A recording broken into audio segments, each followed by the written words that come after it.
And now, weighing in out of the blue corner, Josh the Punk Thompson. 100%. And on the other mic, he weighs in from the red corner, Big John McCarthy. All right, ladies and gentlemen, boys and girls, yes, it is happening. Another edition of the greatest MMA podcast out there, the Weighing In Show with my man, the real punk, Josh Thompson. We have got all kinds of good things to talk about. We've got exceptional news from the Bellator crew. We've got a great fight coming up on Saturday with the world title at the welterweight division, Usman versus Burns.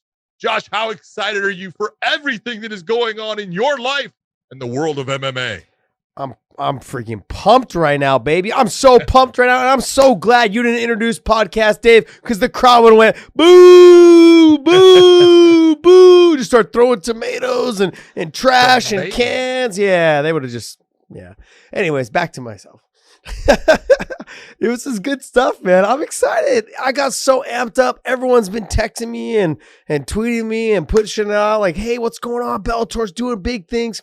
It's so funny because everyone's like, I cannot wait for Yoel Romero and Anthony Johnson and Rumble, the fight, this and that. Then the fight gets announced that it's really going to happen. Everyone's like, well, I wish it would have happened in the finals. There's no guarantee that either one of them is going to get there.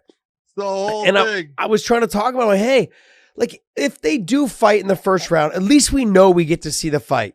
Let's just say one of them loses and the other one gets to the finals. We may never see that fight then, because one guy's going to be occupied for the whole year while the other guy's fighting, maybe another time, but it won't be against him. Like it made sense. Get it out there, get it done. That's the fight that a lot of people wanted to see. Phil Davis earned his title shot against Nemkov. Machida and Bader is a rematch. And it's like that fight makes sense. And I'm going to butcher this guy's name, but Yagshamiradov is going to make his Bellator debut against Corey Anderson. So this is going to be good, man. I'm amped and pumped, not just for the 205-pound tournament, but I'm also pumped to see Pitbull and Sanchez too, because the first fight was good, but both of them have gotten so much better since then. So, I mean, there's just so much going on. I mean, not to mention Burns and Usman this weekend. And how could I forget about Archuleta and Pettis, as well in Bellator. And then the move to Showtime.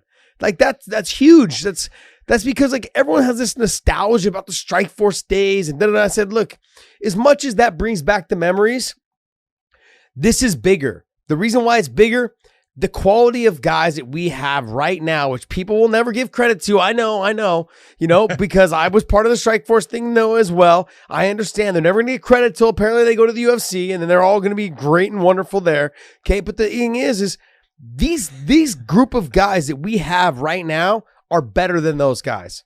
Not in all weight classes, but I'm saying the 35-pound weight class is phenomenal. In Strikeforce, we didn't have that. We didn't have that weight class, no. And 145. Sure, we had some 145-pound guys, but they weren't great, and there wasn't really a weight class. There was 55 and above. Our guys at 135, 145 are amazing in Bellator. The 155-pound, you need to add a couple here and there, which there's talks that they are working on that as well. We've got a stud in Douglas Lima. We've got a lot of guys that are coming up as well. Yaroslav Amosov, who is undefeated at 25-0. The guy he just beat, Logan Storley, they had a barn burner of a fight. I mean, that weight class, Jason Jackson, baby. That right there. I mean, he's a phenomenal fighter. Still have Ed Ruth. We've got all these Neiman Gracie. How did I forget Neiman Gracie? There's guys that are in there. I just feel like this is kind of what we need. We need to make sure that now, like they announced it yesterday, we have a home. That was the problem from the beginning. It went from Spike to Paramount to CBS Sports. I mean, the great platform CBS Sports was, but it wasn't our home. This now is the home. They announced that this is the home. People now, they understand where they can find us at. We will be there religiously on Friday nights. You can't ask for a better situation, to be honest. And then if there's a trickle down of us going to CBS, big CBS, once or twice a year, hopefully more, hint, hint, but it just brings excitement in terms of this is where we're at. We are here, and people can just click their TV and their remote and say, there's Bellator. That makes it easy for everyone to build their promotion. I agree with you. I think it's a huge factor that you now have a home. You know exactly, if you want to watch Bellator, you know exactly where to go. It's a premium channel. That doesn't make, a lot of people are like, well, you're not going to get as many viewers and stuff. Yeah, probably not, but that's okay because what the viewers get is a quality product and they're going to enjoy it and they're there for it. So that's awesome. It's one of the things that I hate. One of the things I hate that happens even with the UFC is you don't know where they're going to be. Are they going to be on ESPN? Are they going to be on ESPN2? Is it ESPN Plus this time? Even with that, because they had Fox and Versus and Fuel and all these different networks, and you had to actually switch stations even during the event. I hate that. I can't stand that. It's just because, it's because of me. I know I'm old and simple, but you know what? There's a lot of older guys out there watching MMA, and if you make it simple, they will do it. Just don't make it any more complicated. And being on Showtime, they got one place to go to watch the fights, so that is outstanding. And Showtime has a great reputation with, what they did with Strikeforce, what they've done with Showbox for a long time. Now that HBO no longer has boxing, it's a nice compliment that the combat sports are still on Showtime, and they are actually building them up from what they are. So it's a great home for Bellator, and I'm happy to be there. Yeah, I have to tell you, I know several people that are like in their, mid 50s, or late 40s, mid 50s, in that era of old people. But they said the same exact thing that you said, is that when, UFC at first went to ESPN, it was like, okay, look, the prelims are on ESPN Plus or the app or something like that, or they were on ESPN. And then, okay, if you want to watch the main card, you have to go to ESPN Plus on the app. It was like, look, this is just too much flopping around to watch a show. And they had some difficulty in the beginning. I think fans have now started to come around on that, and they've learned how to navigate it. They've bought their ESPN app. The thing is with Showtime, you'll get the whole card right there on one channel, which is nice. And so that makes it easier for old people like yourself to just tune in and watch the show. Got to make life easy for the old people, mister. It's also a lot of solid content on Showtime, so you're getting like top premium. Yeah. There's the other thing though with the Showtime situation is that when people are like, oh yeah, like Showtime has more I don't even know what to call them, subscribers. Subs. They got more people that pay their subscriptions for Showtime than they do CBS Sports. Like, well, yeah, why'd you guys? I said, yeah, the benefit of being on CBS Sports was the fact that you knew when they were flipping to CBS Sports, they were looking for sports. Yeah. It says CBS Sports. With Showtime, you're trying to attract people that watch Showtime or have Showtime as a premium channel, and they're flipping through and, oh, wow, there's fights. Let me just check this out. And then there they are. You're trying to gain new fans. That's what's nice about this, is that because there's a lot of people that we have lost, I think, over the years from going to Spike to Paramount to switching channels. Remember we were on the Zone, and then CBS Sports. We lost some of our viewers because of that. Like, it's too complicated to follow you around. Now, knowing that Bellator is at Showtime, this is where it will be. It'll be like, okay, look, every Friday night, just click it on, boom, it could be there. Or every other Friday night, or in April, it'll be every Friday night for the first 3 weeks. So, and that's absolutely amazing as well. So, like, if you have interest, and I'm sure that they'll show some replays here and there on the same net on Showtime as well, like they did before when it was Strikeforce. Yeah, and I just love the fight that they're opening it up with on April 2nd. Pitbull against Sanchez. That is going to be an incredible fight because the first one was outstanding.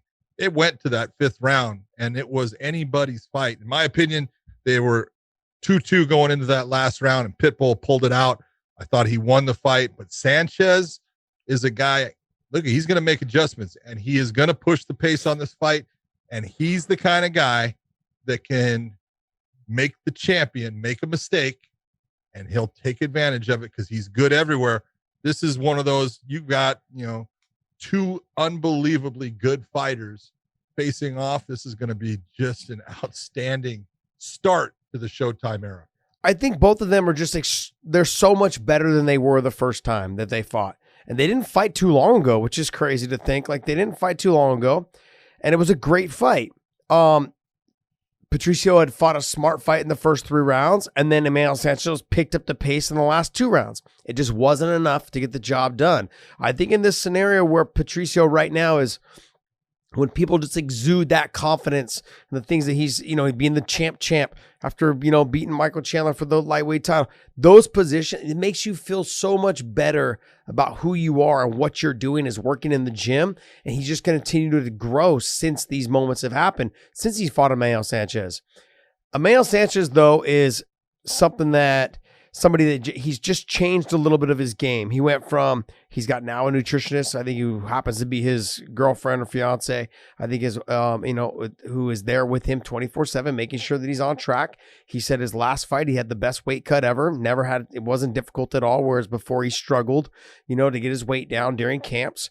And I feel like he's walked in to, when we've seen him at the last couple performances he's had, he's walked around the casinos and the events like the happiest person, the most confident person. He's got these great one-liners everywhere he goes, and he lets you know what they are, but he's got it. And he just exudes that confidence that he's the guy that's going to get it done against Patricio.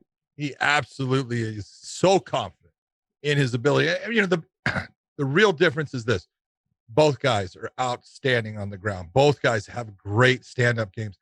I would say that Sanchez has a more diverse stand-up game than Pitbull does, but Pitbull has that ace in his back pocket. He's got the power.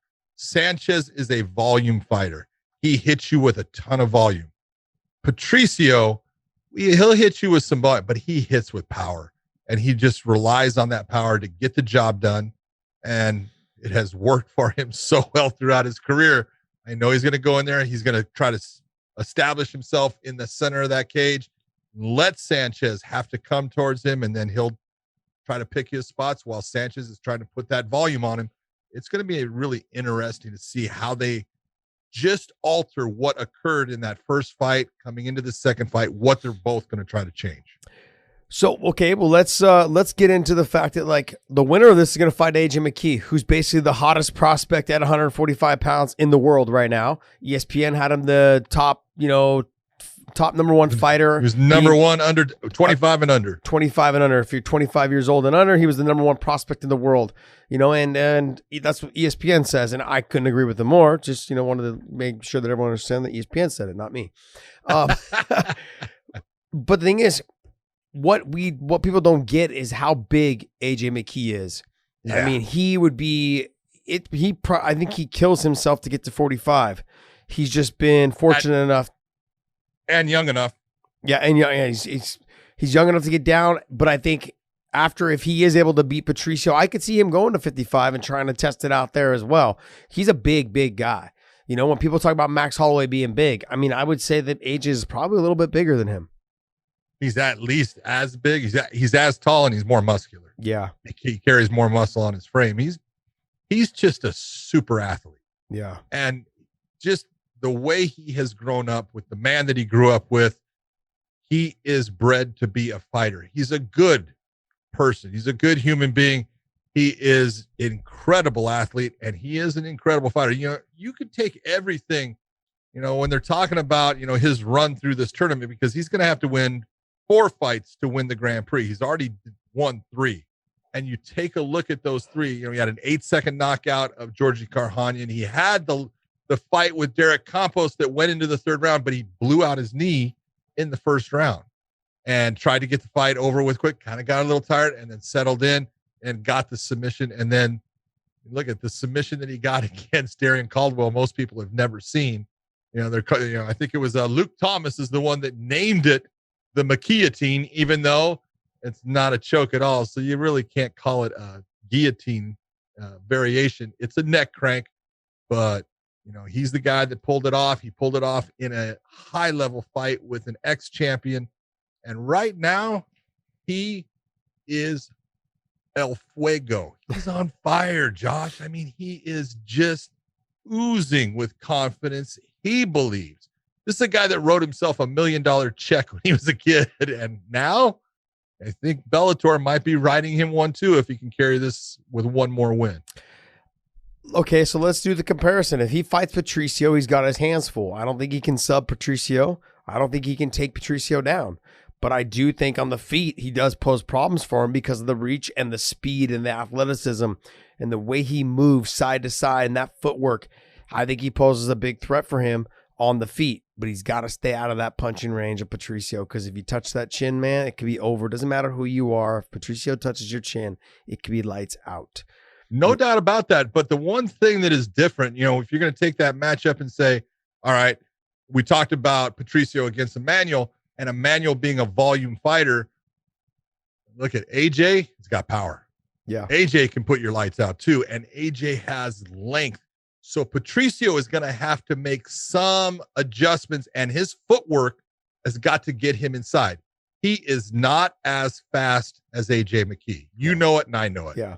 Okay. He's not as athletic as Aj Mckee.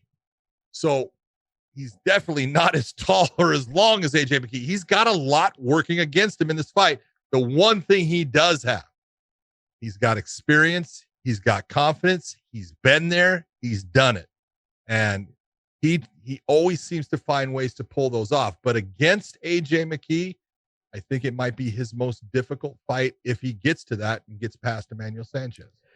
But if we were to flip the roles and say it's not Patricio and Emmanuel Sanchez was there, that fight to me is very interesting because can AJ Mckee handle the pressure of Emmanuel Sanchez? But could AJ Mckee's speed and power get to Emmanuel Sanchez and drop him and get him out of there? There's a lot of things that play in this factor, whereas I think Emmanuel Sanchez on top, sure, he's good, but I think his jiu-jitsu is better off of his back. But do you want someone like AJ Mckee who's tall, long, and lengthy standing over you? Absolutely not. So that fight to me stylistically makes for a really fun fight. But I think all the fans are really looking forward to that Patricio versus AJ Mckee to really solidify who is the best 145-pounder in the world. Well, I loved when Mauro Ranallo is talking to AJ Mckee and he's got, you know, Emmanuel Sanchez and the champion in Patricio there. And he asked him, he says, you know, who do you, he goes, I want Emmanuel Sanchez to win because I want to beat him for the championship. Then I want to move up to 155 and take the title from Patricio. You know, I don't think he's lying. That's exactly what he wants. Yeah. You know, and that might be what, you know, he tries to do if, you know, he gets those wins, but he's going to have to, you know, fight one of the best fights of his life to get by either guy because they will be the best fighter he has ever faced. I guess that leaves you just brought up a good point though. Like Patricio's the champ. If AJ and him fight for the 145-pound title, or the World Grand Prix title, and as well as the title, and he wins those belts, and then he goes up to 55, who Patricio is the champion there as well, do they automatically just fight? Do another rematch? Yes. I don't think so. Like, what do you do? I don't think so. do you have AJ Mckee fight Patricio first and see if he can get past his brother and then have him fight Patricio? Does Patricio vacate? I mean, like, that brings up a lot of interesting conversations, I guess. I'd like to be a fly on the wall in the Showtime room at the Bellator offices. That's why we don't get paid the big bucks like Scott Coker. He's got to come up with the decisions on that stuff. That's crazy, man. That's, you know, but it's all good. There's not a bad scenario. You take a look at it and you go, could you do it? If it was a fast fight, not sure you do it. But if it was just a knockout drag, you know, knuckle dragon fight where really close, really entertaining, incredible, yeah, you could do it. If AJ ended up being the guy that he gets it, you could say, all right, let's do it at 155 now. Yeah. You could. Look, I'm just amped to see who wins between the Patricio and Emmanuel Sanchez fight to see who's going to fight AJ Mckee. Oh, yeah. Everyone had talked about it for years, how good AJ was. I think he's proved it now, him being in the finals of the World Grand Prix for Bellator. And we're going to find out. And Patricio has already beat Emmanuel Sanchez, now getting into that getting into that conversation of potentially making it to the finals against Emmanuel Sanchez. I'm pumped for this fight because it's just going to be action-packed. Emmanuel said he's just going to walk him down and get it done. And I think Patricio is going to stand his ground, like you were saying, right in the middle of the cage and say, come to Poppy. And we're going to see what happens. And I can't wait for that. I cannot wait for that. You've got Ryan Bader and you've got and Corey Anderson. Gosh. Yagshir Muradov. Yagshmuradov. Okay, and I bet you it's probably not right. But go ahead, Yagshmuradov. You've got me repping this name right now, and when we get on TV, it'll be all in your head. There you something go. Different. Watch. This is gonna be a good. Starts off to be a good card with these two fights. Do you know, are these both 5-round fights? I believe that they are all 5-round fights based upon the fact that the champion is in the tournament. Yep. He's fighting, against Phil Davis. And so since there's 5-round fights there, all of the Grand Prix fights will be 5-round fights. So that's awesome. I believe that, yes. And so that, the co-main event being Corey Anderson against Yagshmuradov, that will be a 5-round fight. And it's going to be a good one because, look, Corey Anderson came from an outstanding wrestling background. And I can tell you, I've been around Yagshmuradov. He's a very good wrestler. He utilizes his wrestling very well. So it's going to be a question of who's got the better hands because they're going to have a tough time taking each other down. It's not going to be easy for either one.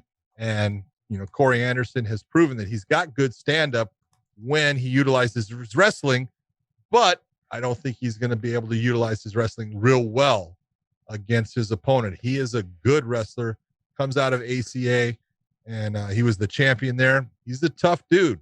Corey Anderson did not get an easy draw on this. This guy's tough. Yeah, Yagshmuradov, though, is only 5'11". Corey Anderson's what, 6'3", 6'4", 6'3". Yep. So that being said, like the height, look, in the wrestling aspect of it all, Yagshmuradov is probably going to have the easier time of getting in on the legs. But the fact is, if Corey Anderson is able to use the fence, his leverage, spread the legs, and try to keep the pressure on him, it's gonna be hard for him to lift him and get him off the fence. It's gonna make for a fun fight. What I always feel like this being on Showtime, a lot of people in these first couple shows, they're gonna be glued to the TV watching this, and this is when a star can be born. So Yagshmuradov has a good chance of becoming the star if he's able to get Corey out of there. Corey just has a good chance of solidifying himself as, hey, I'm one of the best 205 pounders in the world. And you are supposed to, Corey Anderson supposed to be getting these guys out of here because he's coming from another organization. He was the champ over there, being here. Everyone's thinking, we all know Corey, okay, but we don't know this guy. He should be able to get him out of there. That's not the case, man. These guys, there's good guys all around the world. And we've talked about this several times.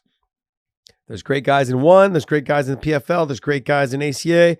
Great guys in Bellator. Great guys, obviously, in the UFC. You have all these promotions. They all have phenomenal fighters. Not all the best fighters in the same promotion. And so this is one of those fights where the casual fan at home is going, Corey's got this. It's not that easy. So this is one of those gotcha fights for Corey Anderson. It is. This is a tough fight. I'm going to clarify something because I know that our listeners are going to start typing in the comment section that, Josh, you said Corey Anderson was a champion. No, he was saying that Yagshmuradov was a champion. Oh, thank you. In ACA. So let's clarify that. We know that Corey Anderson wasn't a champion yet. Thank you. He was a winner of the Ultimate Fighter. We'll give him that, but not a champion yet. But that's what he's in Bellator to prove that he is the champion. I was talking too fast and it all got bundled together, right? I just knew. I was like everyone, they hear what they want. It's like I said a thing about Gilbert Burns being at Bellator. John, Gilbert Burns never fought in Bellator. I never said he did. I said he was at Bellator because he was cornering one of the fighters. And so that's at Bellator. Yes. I never said he was fighting in Bellator, but that's just the way they take it. So I just wanted to clear that up. But there's already 100 comments. Corey Anderson, right now, he's happy. He is, he's an emotional guy as far as feeling good and having confidence. And right now, Corey Anderson is in as good a space as I've seen him in a while. So I expect a great performance from him. I really do. Yeah, I mean, like I said, when you allow fighters to come in, just perform, not have to worry about all the other business shit and all that, whether you're promoting me or not, you're put right into the spot that he's always wanted, an opportunity, a chance to become the champion and make a shitload of money. Every fighter, that's all they've ever wanted. So if you can give me that opportunity, where do I sign? And he came over. It's like, hey, this is what I want to do. Scott Coker sat him down. So this is probably what we're working on. Let's do it. And that's why he's happy. And on the other side, you've got Ryan Bader fighting Lyoto Machida in a rematch. I know. I did that first fight. And that was it. you talk about a fight, when as a referee, maybe not a lot that you have to do because they're fighting both clean and everything, but everything you're seeing in that cage is one guy just being able to control the other. One guy starting to just do more and more in touching his opponent, the opponent getting frustrated. And it was exactly what happened, that Ryan Bader made this big rush at Lyoto, and that was what gave Lyoto a chance to touch him on the chin and just knock him out in that first fight. But they're at different places in their career. That's when Bader was coming up and Machida was already one of the top guys in the world. And now it's a little bit different. Lyoto's a little bit older. Bader's the guy. He had just lost the championship as far as the light heavyweight championship to Nemkov. So this is going to be a different fight. I just see it as a different fight. I think Ryan is a more confident fighter. He's a more skilled fighter. He has, I think, some of the answers that he didn't have in that first matchup. But as we both know, Lyoto Machida is just a handful. He is so difficult to get a good line on, to understand how you're going to hit him and everything. And he can be frustrating. He can frustrate any professional fighter just with the skill set that he has. So I would agree with you up until almost that very last point. He was frustrating. The speed is slowed down so much. True. The feints aren't as effective anymore. And I don't want to try to take anything away from him and his career, but he's not, like you said, he's not the same fighter he was when they fought the first time. Ryan Bader, though, has grown since then. But that being said, what do we always talk about? Confidence is key. Coming off of a knockout loss to Nemkov, to lose his title to him, now coming back and fighting Machida, someone who else has also knocked you out. That right there, kind of, how much does that play in your mind? And what are the odds and the percentages of two people that have fought before and who won if they win again? It's like something like 80%, I believe. Something along those lines. The person who won the first fight is pretty much almost going to win the second fight. Now, don't obviously. Except years have gone by. When they are older. Yeah. And all of a sudden it starts to change. It does. But it is an interesting fight. I am surprised that they matched them up in the first round. But it does make sense given that it is a second matchup. Yeah, it makes total sense. Because if you're looking at, you look at all of the matchups, and the one thing I will say, they did Nemkov, the champion, no deals. No. They did not make his life easy, because if he gets past Phil Davis, then he gets the winner of Rumble Johnson versus Yoel Romero, and then he'll get the final fight. You look, you go, well, obviously they weren't looking to make his life easy. No. So, that's a rough go. But when you take a look at the pairings, they do make sense. I'm going to talk about, Rumble Johnson and Yoel. Our boss, Scott Coker, called me and said, hey, you know what? We've got this. What do you think? I said, boss, you got to put that fight together first. I go, don't take the chance of that fight not happening. That's a fight everyone wants to see. I want to see it. Everyone wants to see those guys match up. You got to do it. And he goes, yeah, I think I'm going to do it. And then he did it. So you look and you go, way to go, Scott Coker. Awesome. Because we wanted to see it. What? Did you just try to no, take I'm not credit taking, I'm saying for Scott Coker putting this fight first? No. I said, he asked me the question. I said, you got to do it. Did you guys hear this at home? Did you guys listen to this stuff? This is John's head going boom, boom, boom, boom. No. Oh, this is great. But if you look at it seriously, that fight had to go. Let's get Scott Coker on the phone. Together. I want to verify this. I want to get Scott Coker. Then you take a look at who Nemkov, the champion's fighting. Phil Davis earned that right to get that title chance.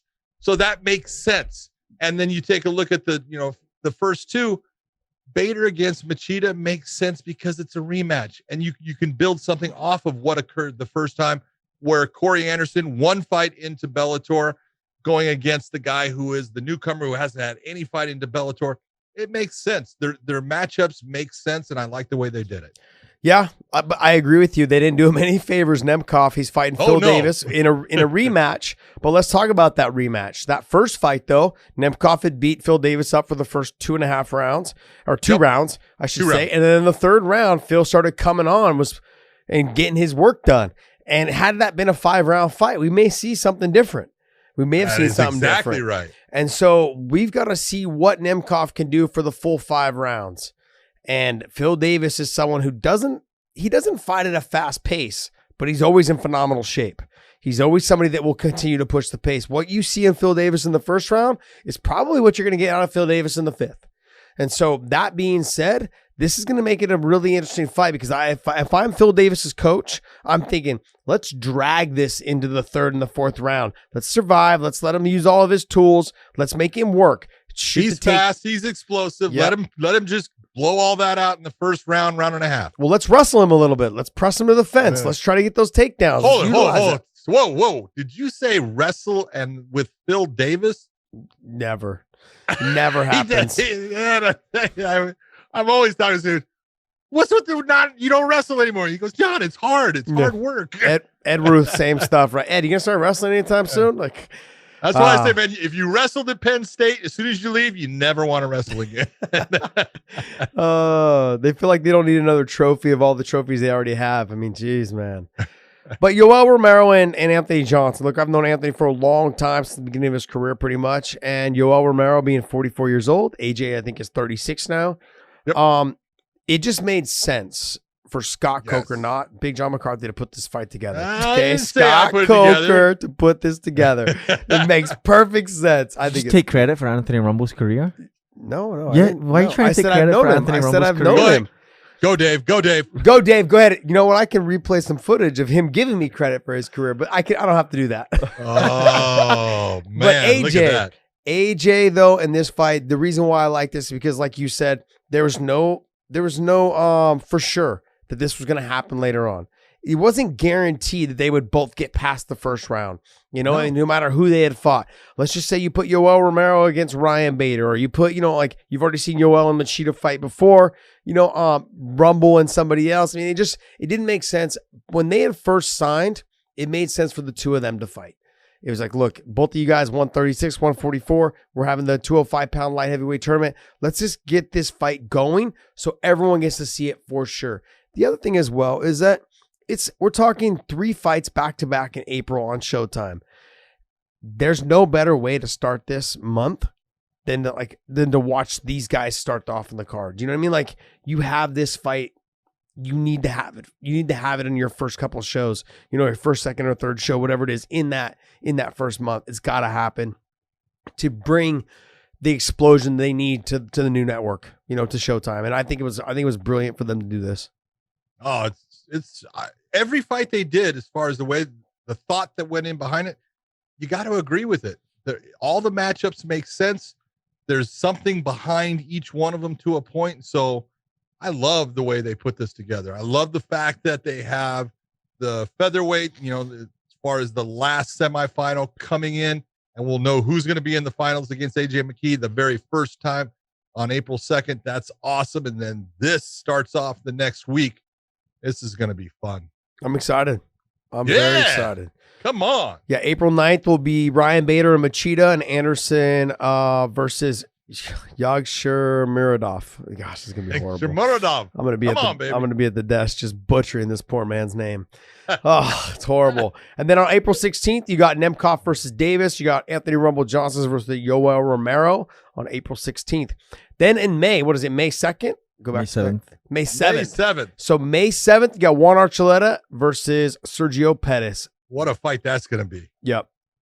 That is an awesome fight. Those guys, Archuleta's got a pace. He's just got he runs at 110, miles per hour the whole fight.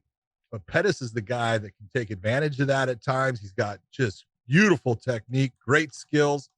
That's going to be an awesome championship fight. Does Archuleta keep the title, or does Pettis end up taking the title from him? It's going to be fun.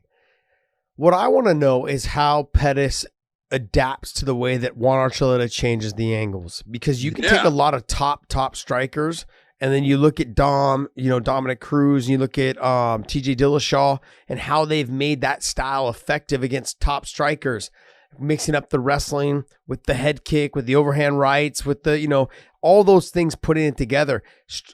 Really good strikers have had a hard time with that in the past.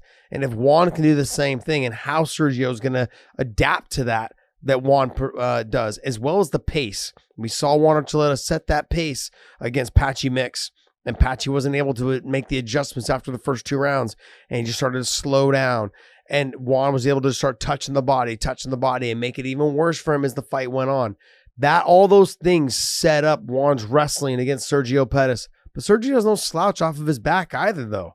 No. So when you're talking, like, where does Juan go to win this fight? He's got to mix it up, I think, to win the fight. Sergio's got to make sure that he stays a little, like, he doesn't stand in front of him flat-footed. He creates little angles to make things change for Juan. That's kind of how I feel Sergio needs to win this fight. And with Juan, he needs to mix it up. Yeah, Juan needs to utilize that same, exactly what you're saying. It's that style that Dom Cruz is the one that he's the guy that really made it something that people were looking at and going, wow, I want to try to emulate that. And then TJ ended up taking it, not making it exactly the same, making it his own. And Juan Archuleta has basically mimicked the style that TJ really did with Dwayne Ludwig, but it's the wrestling that Archuleta possesses as his backup to that style and his ability to take you down that makes it dangerous, because you don't at times know, is he going for this knee pick or is he going for that overhand right? He mixes things up well, and he keeps you off balance and guessing, which makes him very difficult to deal with. Well, let's talk about a couple other things, though, when it comes to that fight. Pettis coming up from 25 to 35 when he joined Bellator. Mm-hmm. And he said he feels better. So there's no weight cut. Doesn't have to worry about, he said, like everyone else has talked about, he feels more durable, can take better shots. He didn't feel as flat during the fights, had the conditioning to go through it. We should expect to see a better Sergio Pettis in this fight than we had seen in the UFC because of the weight cuts. That being said, Juan Archuleta cutting all of the weight to get down to 35. He's fought at 45. He's fought at 55. He's fought at every damn weight class you can think of. And the simple fact of the matter is, anything that Sergio possesses, Juan has already seen. He's seen it against Patricio. He's seen it against every other person that he's ever fought. I mean, he's fought all of the best guys from 55 to 45 and he trains with phenomenal fighters as well. Cub Swanson, TJ Dillashaw, all the other guys that he trains with as well. So there's nothing that Sergio is going to present to him on the feet, I don't believe, that he hasn't already seen. And also coming down, he's going to be used to the strength or the size. I feel like he should be a lot stronger than Sergio Pettis when it comes into those clinches and those wrestling. But the weight cut kind of concerns me a little bit. No, I can understand where the weight cut could concern you. But, his last fight against Aj Mckee, he said, look, my weight cut was nothing. I had gotten myself down. I had trimmed some muscle off of me, and I felt better than ever.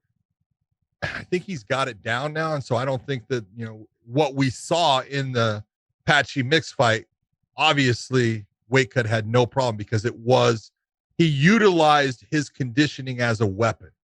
He weaponized that conditioning factor, and that's what won him the fight. His ability to maintain an RPM, to maintain that pace against Pachi that Pachi was having a hard time keeping up with. So obviously that weight cut in that fight worked very well for him. If he can do the same thing in this Sergio Pettis fight, it will not be a problem. But it's always, you never know how sometimes, especially as you get older, you never know how your body's going to react to that weight cut. It could be great, in February, and it could be horrible in May. So it is a question. Well, here's the thing. When he had fought Patricio, he didn't have that conditioning that he had. I felt like he didn't have the pace and the conditioning that he had in that fight versus the fight he had against Aj Mckee for the title at 135. I felt that's like because he was getting punched in the head by a guy that's a fucking semi-truck with his hands. That might be true. That definitely makes your conditioning go away. But also, like Pachi was chasing the submissions, making him work just as hard. Not getting punched in the face, in the head, but I'm simply saying he fought a lot out of submission after submission in those first 2 rounds. That gasses you out just as much, and it gassed out Aj Mckee as well. But when it got into the 3rd and the 4th and the 5th, he just still had the same pace. I really feel like possibly, even though he talked about the weight cut, because he had fought at 55 and 45, and he'd fought for the title at 45 previously to that, I feel like 35 might just be his weight class. Actually, I really think it is. He gets down there. When he gets down there in the fashion that he did for the last one, I didn't really like his weight cut when he went against his first time. I'm trying to think of who it was because it wasn't Ricky Bandejas. It was against somebody else. But I didn't think that he did real well in Eduardo Dantas, I think it was. Okay. And he knocked him out. And I was, looking at him, talking about his weight, and he was like, I'm going to be good. And I was like, I don't think he's going to be. He knocked Eduardo Dantas out in that fight. So at 135, he's fought well. At 145, well, no, Dantas was at 45. Dantas was at 45. What was the weight on the Bandejas fight? I believe it was 135. I think that one was the 135. Yeah. Yeah. Yeah, that was at 135. The Dantas fight was at 45. Okay, yeah. And so you look at his fight against Bandejas. It was a good fight. He fought well, but he seemed to get a little tired in it. And that was a 3-round fight. But then again, he comes back and he does it against Aj Mckee. And that 5-round fight, man, he was buzzing even at the end of it. Yeah. I think he's found his weight at 135, and I think he looks phenomenal there. Nothing wrong with it, and I hope he continues to have success. Sergio Pettis coming there and fighting him, and there was a lot of talk about a potential 135-pound tournament as well. So, yeah. I mean, I think they may. Don't quote me on this, you guys, because I'm simply saying that up until they had signed Rumble and Yoel, there was a lot of talk of the 135-pound Grand Prix being next. So once they wrap the featherweight and this thing starts to get closer, because you have to remember, at 205, there's only 8 of them in the tournament. So this one should wrap up potentially a little bit sooner or a little bit faster as long as things run smoothly. There's no more COVID. No more COVID coming around for another year. So hopefully this thing wraps up. But we just keep it on track. But I'm excited. This whole April and early May, just, and from what I see, people have been telling me, we're potentially going to have 2 shows, and occasionally maybe even 3 shows a month throughout the rest of the year. And I think once you start getting a routine, and once you start letting all the fans really see and follow your fighters on one network, I think you're going to see the growth. We could potentially see like another resurgent. I don't want to call it Strikeforce. I want to get away from that. I want to call it Bellator. I want to make sure that people understand this is not a Strikeforce thing. Sure, we're back on Showtime. I feel like we've gone full circle. We've got kind of the same crew that used to work for Strikeforce, but I'm telling you guys right now, we've got a better roster right now than we did for Strikeforce. Yeah, overall. Yes, overall, way better. And you take a look at some of the guys that came out of that Strikeforce.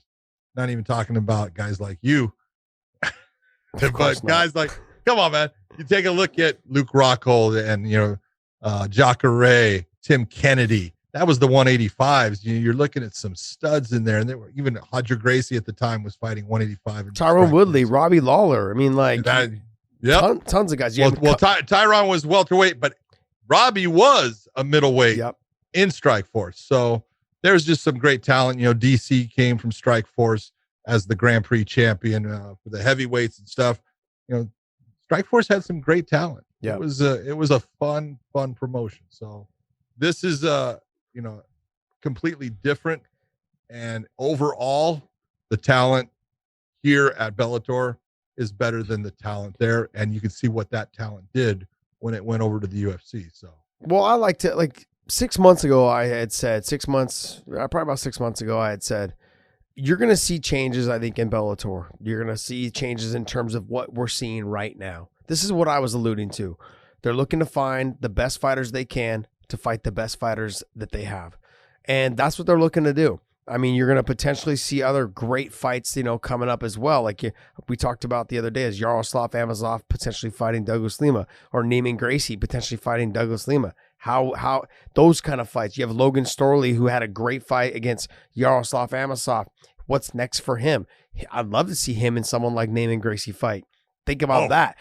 Logan is used to taking people down. Would you want to do that to someone like Neiman? Like, there's a lot to be said about the guys that we have in this roster. And with Strikeforce, there really was no 145 or 135. It was like, sure, we had, some of the local guys fight. That promotion, it was great. Sure, it produced a lot of great guys. I mean, I wouldn't say I was great, but it was one of the guys that came out of there that was good, and those guys succeeded in the UFC. This group of guys that we have for Bellator, I don't want to say that they're all better, but I'm saying that there's a bigger group of them, and there's a lot there, and they're very, very good. The sport itself has changed. And these guys are so talented from 135, 145, 155, 170, 85, and even 205. I mean, we've got a group of phenomenal fighters that can really be built around this promotion. But one of the things I want to ask you about, now that they have Bader coming into this tournament, he's the heavyweight champion. Do they do an interim heavyweight championship fight to get that belt going and get some guys a chance at being the next guy up once Bader either wins this thing or drops out of it, whatever happens with it? What do you think? No, I don't think so. I think that I would say yes. The only guy that right now I feel like deserves a title shot is Tim Johnson. The issue is though, I think Minikoff as well. But the problem is Minikoff is not active enough. If he fights more often and get people to know who he is, I could see doing that. I mean, like, he was the former champion before you and I started working for the promotion, you know, but then he came in and then he had a loss to Czech Congo because he had a staph infection. He was on antibiotics the week of and gassed out in the fight. But it was a close fight. All the way up, it was a close fight until split decision. Split decision, close fight. But you could tell he just wasn't the same. He was fatigued and gassed after the first round. That being said, watching him fight Tim Johnson for an interim title, it doesn't do anything for me because neither one of them, Tim Johnson, sure, he's got back up to that part, but Minikoff needs to get more people to know who he is. I think you have them fight two other people, you know, in the process until Ryan Bader is ready to fight, or maybe even two more fights for the rest of this year. Let's get them on Showtime. Let's get people to see them and know them. And then let's get that heavyweight title to come back, whether Ryan Bader's in the tournament all the way to the end, or if he ends up dropping out of the tournament and coming up and defending his title at heavyweight. Okay. You got to give name recognition. I got to get them more recognition. Man, you know what? It's time to get that title. When's the last time, you know, when you're looking at, you had the heavyweight title, heavyweight Grand Prix, and since he won it, you know, at the beginning of basically 2019, not a whole lot has happened with the title. He ends up beating Congo. That fight was, well, he didn't beat him. It was a no contest based upon a poke, but not a whole lot's going on. Something needs to happen in that grouping. Interesting. Yeah, no, I agree, but there needs to be more activity at that grouping though as well. True. You know, you got Tyrell Fortune, you've got Tim Johnson, you've got Minikoff, you've got the other tough Russian. The smaller one. Valentin. Moldovsky. Gosh, man, remember these names, Josh. Get it together, Thompson. Get it together. So, but yeah, I mean, you've got a good group of very talented heavyweights. Yeah.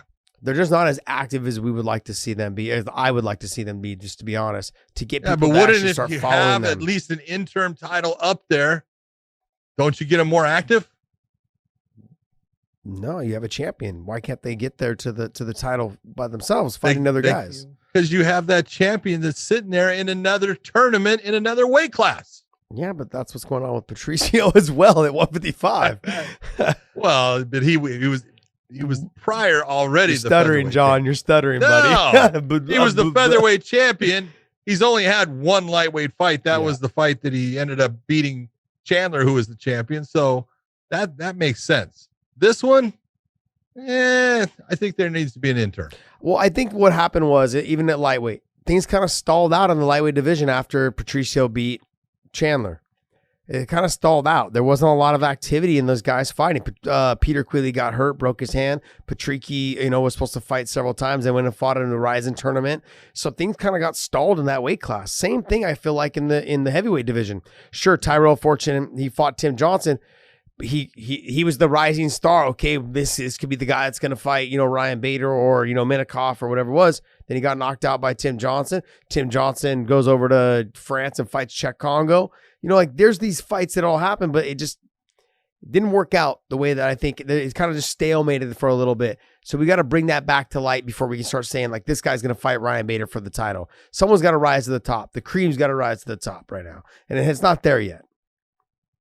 All right. I'll go with you. I'll go with you, but we definitely need to see more movement. Yes. In the heavyweight division. That's all I'm asking for is more movement. Okay. Okay. Coker did say that once the April 9th fights play out, he might consider an interim belt for heavyweight. So it's good. Oh, look at there. Maybe did you hear something? Is that why you brought no, this up? And I didn't put it in his head either. Don't lie. Let me guess. You decided you told him to do an interim title. Let me guess. No, I did not. Sneaky I did dog. Not. Oh man, this was great. I'm such a nerd. John, I love this. I love sitting here talking with you, buddy. This is so much fun. This is awesome. It is fun. I enjoy this. Our sport is awesome. Even though it's like 3 a.m. for you there. Well, let's, you know what? We do have this, we have the Usman versus Burns fight coming up. I cannot wait. All right. We have also, I think the co-main is Macy Barber versus Alexa Grasso. So we need to do a little bit of weighing in on the odds, Josh, because we're going to see who you're going to pick and then who I'm going to pick. Or we can do me first. Either way, I don't care. And let's go.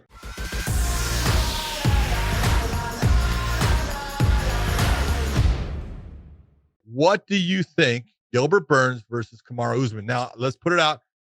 Usman is a minus 275, and Burns right now is somewhere in the area of a plus 210 to plus 220. Big gap. Do you think that gap is deserved? I think from the odds makers, yeah, but I wonder if someone has been able to poke around and see how their training sessions used to be. There's got to be some leaked information, from past training partners. I'm just being honest. If I was a bookie, that's what I'd be looking for. I'd be looking before I made these odds. I'd be trying to figure out. I probably would have laid the odds about even when they first came out, and then started poking around. Hey, yeah, so and so used to get the better of them here. But we are talking about a fight. Anything can happen. But if I was someone that was laying out these odds, I would have went and found and did some research to make sure, especially on this type of fight, knowing that they had training partners that could talk about it. I mean, for me, up until even last Saturday, I thought Gilbert Burns had a little bit more of the advantage because I was thinking to myself, the speed of Gilbert Burns, the striking, I think is a little bit better than Usman's, but Usman's been training with Trevor Whitman as well as with Henri Hooft, and he's gotten better on the feet, as we saw with Colby Covington. But he's good on the feet. Yeah, he is. If you can do well in the stand-up, and I'm not going to take anything from Masvidal as far as I know he only had a week notice, but that doesn't take away from his skill set. And he's an outstanding stand-up fighter. He's great at setting traps. He takes good angles. He throws great, shots from different angles. And Usman just did great with him. So his stand-up game is good. You can take a look at the Colby Covington fight. That's a little bit different. He looked great. But when I look at what he did, I went back and watched that fight against Masvidal. And yeah, he utilized wrestling and the clinch game a lot for it. But it was the stand-up at times. He has good head movement. He did really smart things during that fight. His stand-up game's good. I understand, but a lot of that had to do with closing the distance to get to the clinch. That's not probably a position he would like to be in with Gilbert Burns. I think it is. You think so? I think he wants to be in a clinch at times. I think he wants Gilbert Burns in a clinch. Interesting. That's an interesting perspective. I could see why. He's taller. He's got, feel like we found out that he's not as heavy as Gilbert today. So, but I would have thought that he would have been heavier. I thought he would have been someone that, would make Gilbert carry his weight, press him against the fence. But if he's not as heavy, I mean, who's to say that Gilbert can't turn him to the fence? Gilbert can't put the weight on him, but he is the shorter guy. My old thought process was that Usman would like to stay out of the clinch. I mean, especially until the third round, halfway through the second round. So there's a better sweat going on because anything in that position, I'm not saying that Gilbert Burns is somebody that would drop to the legs on a leg lock or any of those, but why not create a scramble? Why not attack the ankles? Why not get to those leg lock positions to help open up and potentially get to top position where you're more dangerous? That's kind of where I'm at, in terms of jiu-jitsu guys. They will roll for something, or they'll fall into a half guard position like Damian Maia. And then that's a way to help set up their sweep, get their sweep. And when they get their sweep, they're on top. Now that's where they want to be. Sometimes they will let people clinch with them because they know they can just fall into a half guard position and work their half guard game from there. And they feel more comfortable from that position because they know they're not going to take a whole lot of damage. That to me is what scares me a little bit with, Usman and Burns in terms of how Burns can take over the grappling aspect of it if Usman is to clinch him. So if you were going to bet, who are you going to tell people this is the guy I'm betting on? If we're playing the odds and who I was going to bet on, I would take Gilbert Burns. Because you only have to put down $100 to win $220. Yes. I agree. That's a good one, but I'm taking Kamaru Usman. Yeah, I think I'm going to it's so No, weird. you can't switch now. Yeah, go ahead. If you can switch. I'm not you haven't gonna hit the button yet. Honestly, I really feel like this is a pick'em fight. I don't think it is. You think more? I really think that Kamaru Usman he's that guy that, he's very, he's so good at controlling the fight the way he wants it to be. He's so good at making his opponent fight his fight. I'll put it on the ground if I want. I'll keep it up if I want. And that's a telling area as far as what he can do. I do think the clinch game is going to be very effective for Kamaru Usman against Gilbert Burns. And we'll see if Gilbert does drop down in those positions and says, you know what, I'm gonna go for it and try to drop down and get into a leg lock position or something like that. He could. And if he does that early, there's a chance, because sweat does make a difference, and it sure does help you when you're going against someone that's as good with his submission game as Gilbert Burns is. I just look at it right now. I think Kamaru Usman is just that guy that he's just a level above everyone else, just a little bit. I'm trying to think what he's 12 wins in a row, 13 wins in a row. Usman, the guys, yeah, in the UFC. I mean, he is a load, and just I don't see him losing the fight. Could, but 17-1 now. Where'd he start in the UFC? Go keep on right there. You can't call the one. So yeah, 15, he had his fight against it was against what's his name? Hyder Hassan. That was where he basically started in the UFC. Mm-hmm. How many fights he had? Leon Edwards he beat.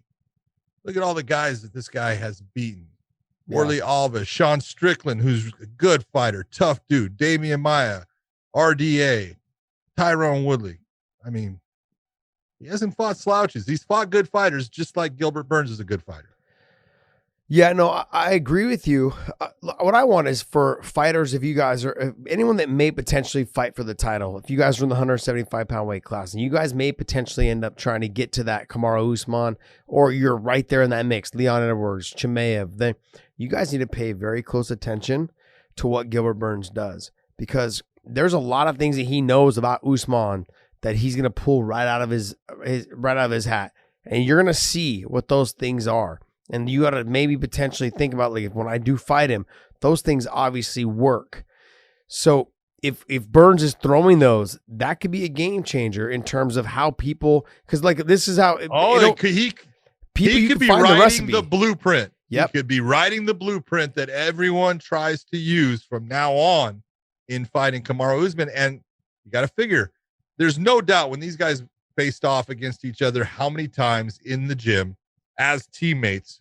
Look, there's times that Gilbert Burns got the best of Kamaru Usman.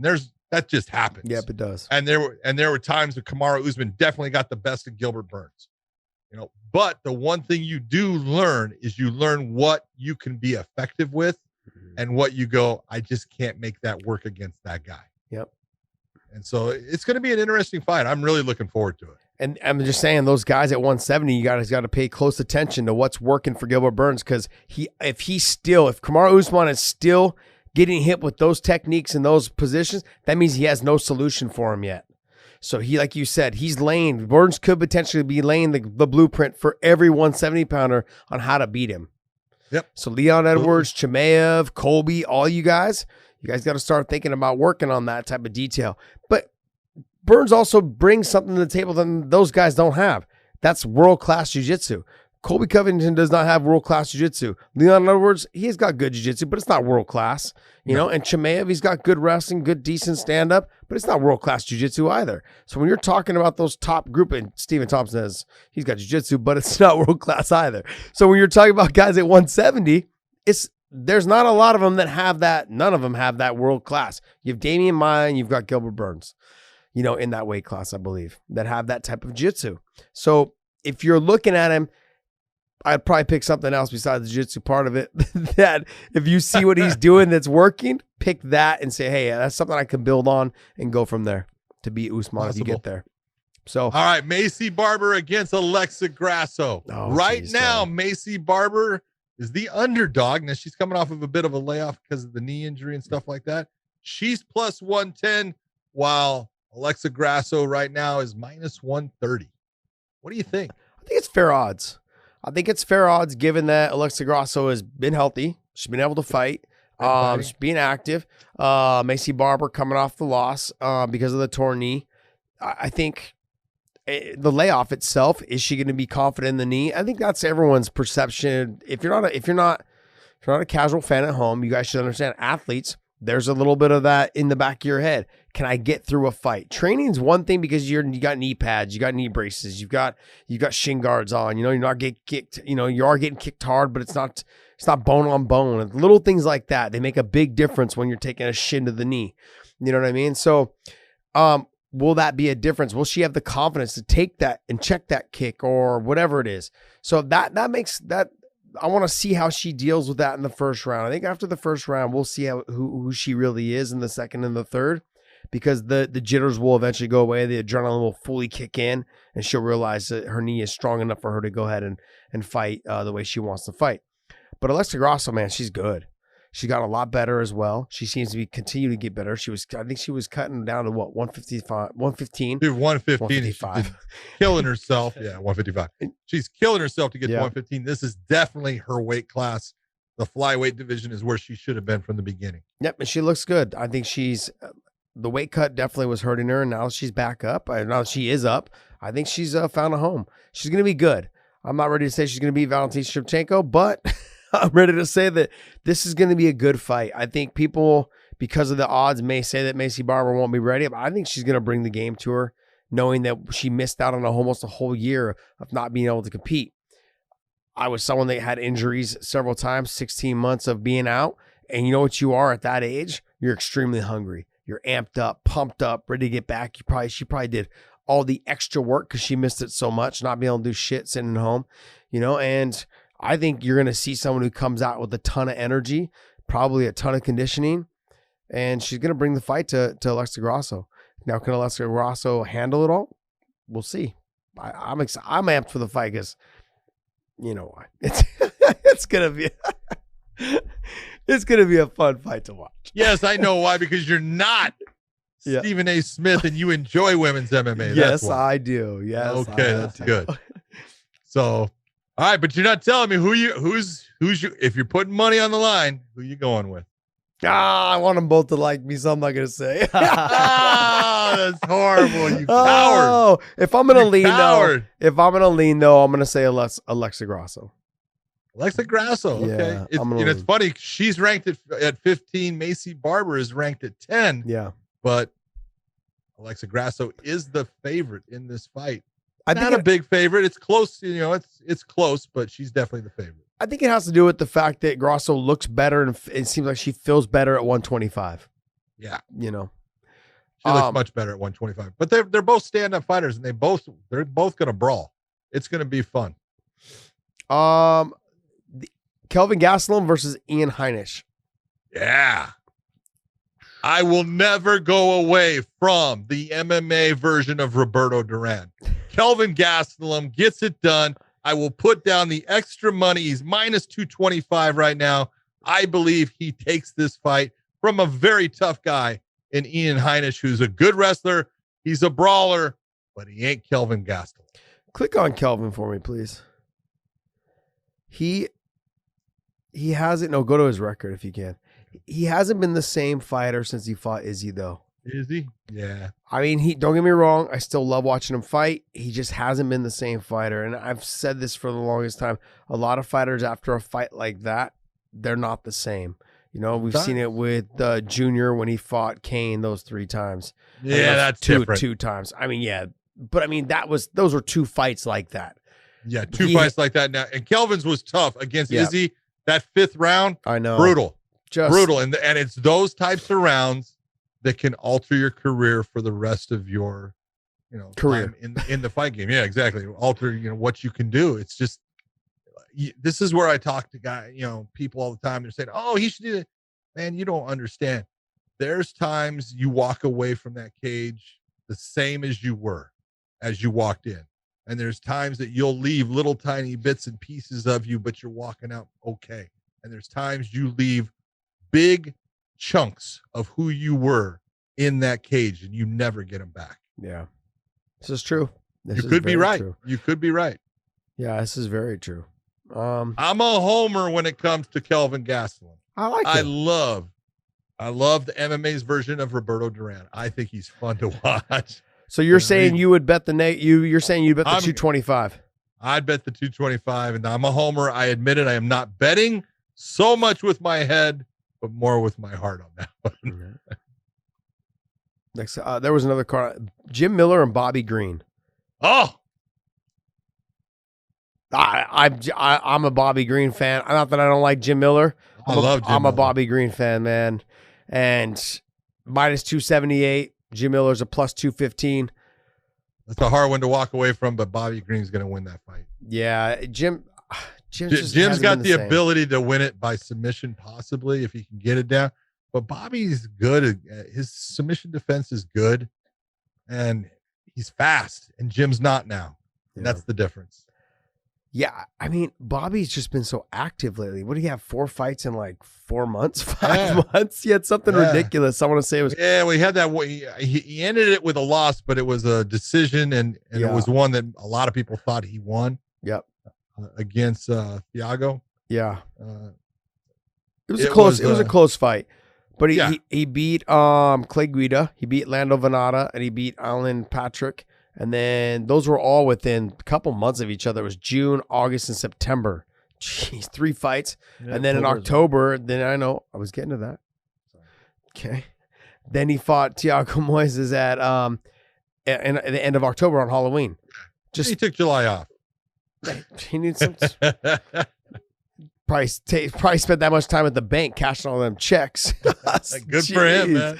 Man, that's great, though. I mean, like, to be that active and make that amount of money and be successful and have 3 wins out of the 4 fights, that's impressive. And then, to come back and fight Jim Miller, it's going to be a tough fight, I think. But I think, like you said, he's got good takedown defense. He's fast. Yep. I wish he would utilize his kicks a little bit more, but this is not the fight to do it. He's got to stick with his boxing, stay away from the kicks because of the takedowns. Maybe mix it in with a calf kick here and there as the fight goes on, but don't do it early when Jim's good and you're not sweaty enough to stop the takedown. I think if he does that, but he's gotten strictly to the boxing stage, and I want to get him into the kicking a little bit more. He needs to do that. He came into fighting as a wrestler. Yeah. He was taking guys down and ground and pounding. Now he's nothing but I'm standing up. And it's a lot of work. It's a lot of work to wrestle. Yeah, it is. So you're saying you bet the 278 then? I would. I'd put 270 down to win my $100 back, but interesting. I look at speed. Yeah. And I love Jim Miller. You can't find a tougher individual.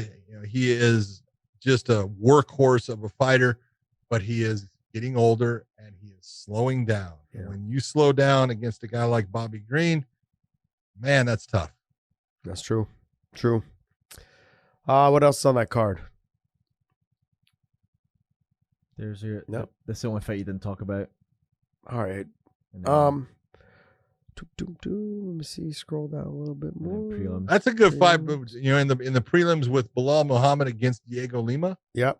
That's a good fight. That's going to be interesting. Diego Lima, a little bit different fighter. At one time, he was always getting compared to his brother, and that's just unfair. Yeah. And so he had this big weight on his shoulders, but he's been fighting much better, much smarter. His stand-up is better. Bilal Muhammad is an outstanding wrestler, man, and he's tough. That's a good matchup. That's going to be fun. Well, you guys got our betting lines from us on us weighing in on the odds, as we like to call it. So go to mybookie.ag or mybookie.com. Use the promo code weighing in. You have to put the initial first deposit of $100 all the way up to $1,000, and they'll give you 50% of your initial deposit. So if you guys do that using the promo code weighing in, they will do that for you. $100 gets you another $50, so you get $150 to spend. And this is good timing coming up for this fight this weekend with Usman and Burns. Exciting stuff. Or you guys can wait till April, but we'd prefer if you do it now. That'd be wonderful. But you guys can wait till April for all of the Bellator fights as well. So good stuff, man. So use that promo code weighing in on mybookie.ag or mybookie.com. Yeah, baby. Nate Diaz came out and said he wants a Dustin or Oliveira fight in an interview with Ariel. I heard he also said he'd never been finished. Very interesting. I was waiting for that one. No, I was waiting for that one. You look, let's be honest. And again, I love Nate. He is a great guy, but he's saying that he wants a fight against either Poirier or Oliveira, but he doesn't want it in their weight class. Those guys fight at lightweight. No. Both of them are 155ers, and he's saying he wants that fight at 165 or 170. And it's like, why would they jump up to that fight at that weight? That doesn't make sense. Well, you know, Dustin tweeted out. Yeah. There you go. Show me the money. Show me the money. Doing the money thing. Do the money dance, baby. That fight doesn't get either guy really anywhere in a fashion of it gets some money. You're absolutely right. Mm-hmm. But Oliveira, used to fight at 145. Why is he going to go up to 165 out of the weight class that he's saying he wants to be champion in, he wants to fight in? And same for Poirier. He's in line for a 155 title. Would you take a shot, with fighting Nate? Yeah, for money, sure. But Poirier just had a nice payday with this guy named McGregor. Mm-hmm. So I think the title is what I think Dustin Poirier looks at it. That title means everything to him right now. Yeah. He had the interim. He knows, he goes, that wasn't the real one. I want the real one. And he's got a great shot at getting it. So I just don't see him moving up in weight. If they said that, he could fight for the title against Nate Diaz, he would do it. At 155, at 165, at 170, he would take that fight. Yeah, not without a title. Look, I love the Diaz brothers. No matter what people think, yep. I love the Diaz brothers. I love what Nate's doing. He's trying to insert himself into this conversation so he can cut the queue, as they like to say in the UK, correct? Cut the queue? They like to cut in line. Cutting in line. Yeah, cut the queue. I forgot that was the word. You forgot that was a word. Wow, a traitor to your country. I've been here 10 years this year. Oh, He's lost it. He's lost it, man. Oh, wow. So he's trying to cut the queue. He's trying to get right up into that top conversation. He's trying to see which one of those guys will bite. And I agree with you. Neither one of them should. They're right in line for the title shot. Stay the course. Don't let him talk himself into this position. As much as I like him, as much as I would like to see him fight, I don't think you guys should allow that to happen. Now, you notice how he didn't bring up Michael Chandler. That's his kryptonite. I'm telling you right now, that's his kryptonite. He's super hard to get submitted to sub, and he's got power in his hands, and he's got the wrestling to control Nate Diaz on the ground. And speaking from experience, Nate Diaz is not a strong guy. Like, if you take him down, there's things you can move around. You just got to be very careful of lifting your chin.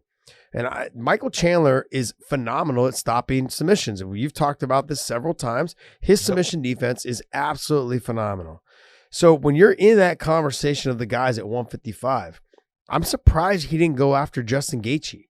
That's a guy that's tailor-made for him to fight. Why not insert yourself into that conversation? Like that, you saying, hey, Justin, let's go. Why go for the two guys that are really in the conversation for the title? Both of them are going to stay the course or should stay the course. I'm glad that neither one of them really fired back and said, hey, I want that fight. I mean, Dustin said, that's fine. I can fight you at 170. I mean, but the problem is if you do lose him at 170, you kind of lost your spot for the lightweight title. Gone. It's gone. So don't do that. Stay your course, buddy. You've done so much, and I think you know that. I think you're just firing back a little bit to spark the interest that that's a fight maybe later on down the line, which is smart. But as of right now, it's you, Oliveira, and Chandler in that conversation. Justin Gaethje is slightly out of it because he just lost to Khabib, and he lost rather quickly. And so, in that being said, I think I'm surprised Nate didn't say, "Hey, yo, Justin, let's go." But he said he likes to fight guys coming off wins. Yeah, I know. But guys that but he's not coming off a that's win. the point. Guys that are coming off wins don't usually like to fight guys that are coming off losses. So no matter how much you move the needle, unless you're Conor McGregor, Khabib, who hasn't never lost, but they're not trying to fight guys who are coming off losses. So I like what he's doing because I look, this is how he gets people to tune in. This is how he gets your attention. He cuts the cue and talks right to the people at the top, and they fire back because they want that money. And these two guys are not. They're not firing back because they're right next in line for the title shot. You need to attack Justin. You need to attack Tony Ferguson. You need to attack, I'm surprised he hasn't gone after Conor. I know he's saying, I want to fight a guy coming off of a win, but tell me a fight between Nate and Tony wouldn't be fun. I think it'd be fucking absolutely amazing. That'd be so good. Yeah. And Tony's already talked a lot of smack. He's already come out saying all kinds of stuff. I'm like, now I understand Nate's looking at, he's got 2 losses in a row. No, I don't want that. But that would be the fight. If I want to watch one of them, I want to see that fight. Yeah, I do. I want to see that fight for sure. So if you're going to match a fight up, I think that would be the fight to make. So now let's talk about the fact that he is claiming the other guys aren't martial artists because they get finished, they get knocked out, and that doesn't happen to him. Look, I don't even want to get into it. It's all about what you put out. It's not about the truth. No, it's out about putting out the story, man. Well, you have to remember I loved it. You have to remember MMA fans, the hardcores, they know the reality of it. But the ones the casuals at home that are reading the ESPN, ticker on the bottom of the ticker, they have no idea. No. And so whatever he says is just, it's no different than when Chael used to say, I'm undefeated. And everyone's like, oh, he is. Wow, he's undefeated. No, he's not. And every time he predicts a fight, he's never been wrong. I mean, Chael's never lost a round. Chael's never lost a round. He thought, when he fought Anderson, he just tapped and okay, we go on to the next round. I win the title. Cool, whatever. You know how this works. I just lose that round. Yeah, I just lose that round. I move on. I thought I was gonna get the title. So, but the casual fan at home, they don't know. They, when they see it run across the ticker of what of the bottom of ESPN, Nate Diaz claims, he never gets finished. Casual fans at home are reading that. The ESPN, baseball and basketball noobs at home are going, oh wow, Nate Diaz never lost a round. That's brilliant on Nate Diaz's part for doing that. I mean, I'm not gonna throw shade. I mean, whatever. Hold on. It is what it is. I want to say I'm not good at knowing what throwing shade is, but you telling the truth is not throwing shade. Yeah, I know. Just being honest. But it's true. But the thing is that look, I do like to talk about it. I do bring it up every chance I get. So I enjoy it. But the thing is, in this situation, I understand what he's doing. And I think it's brilliant on his part. I think it's absolutely amazing that he's doing this. And I like I said, the fans at home, the casual fans at home that are watching ESPN, they have no idea. And they're going to slurp it up and they're going to love it. And that's going to get him paid even more.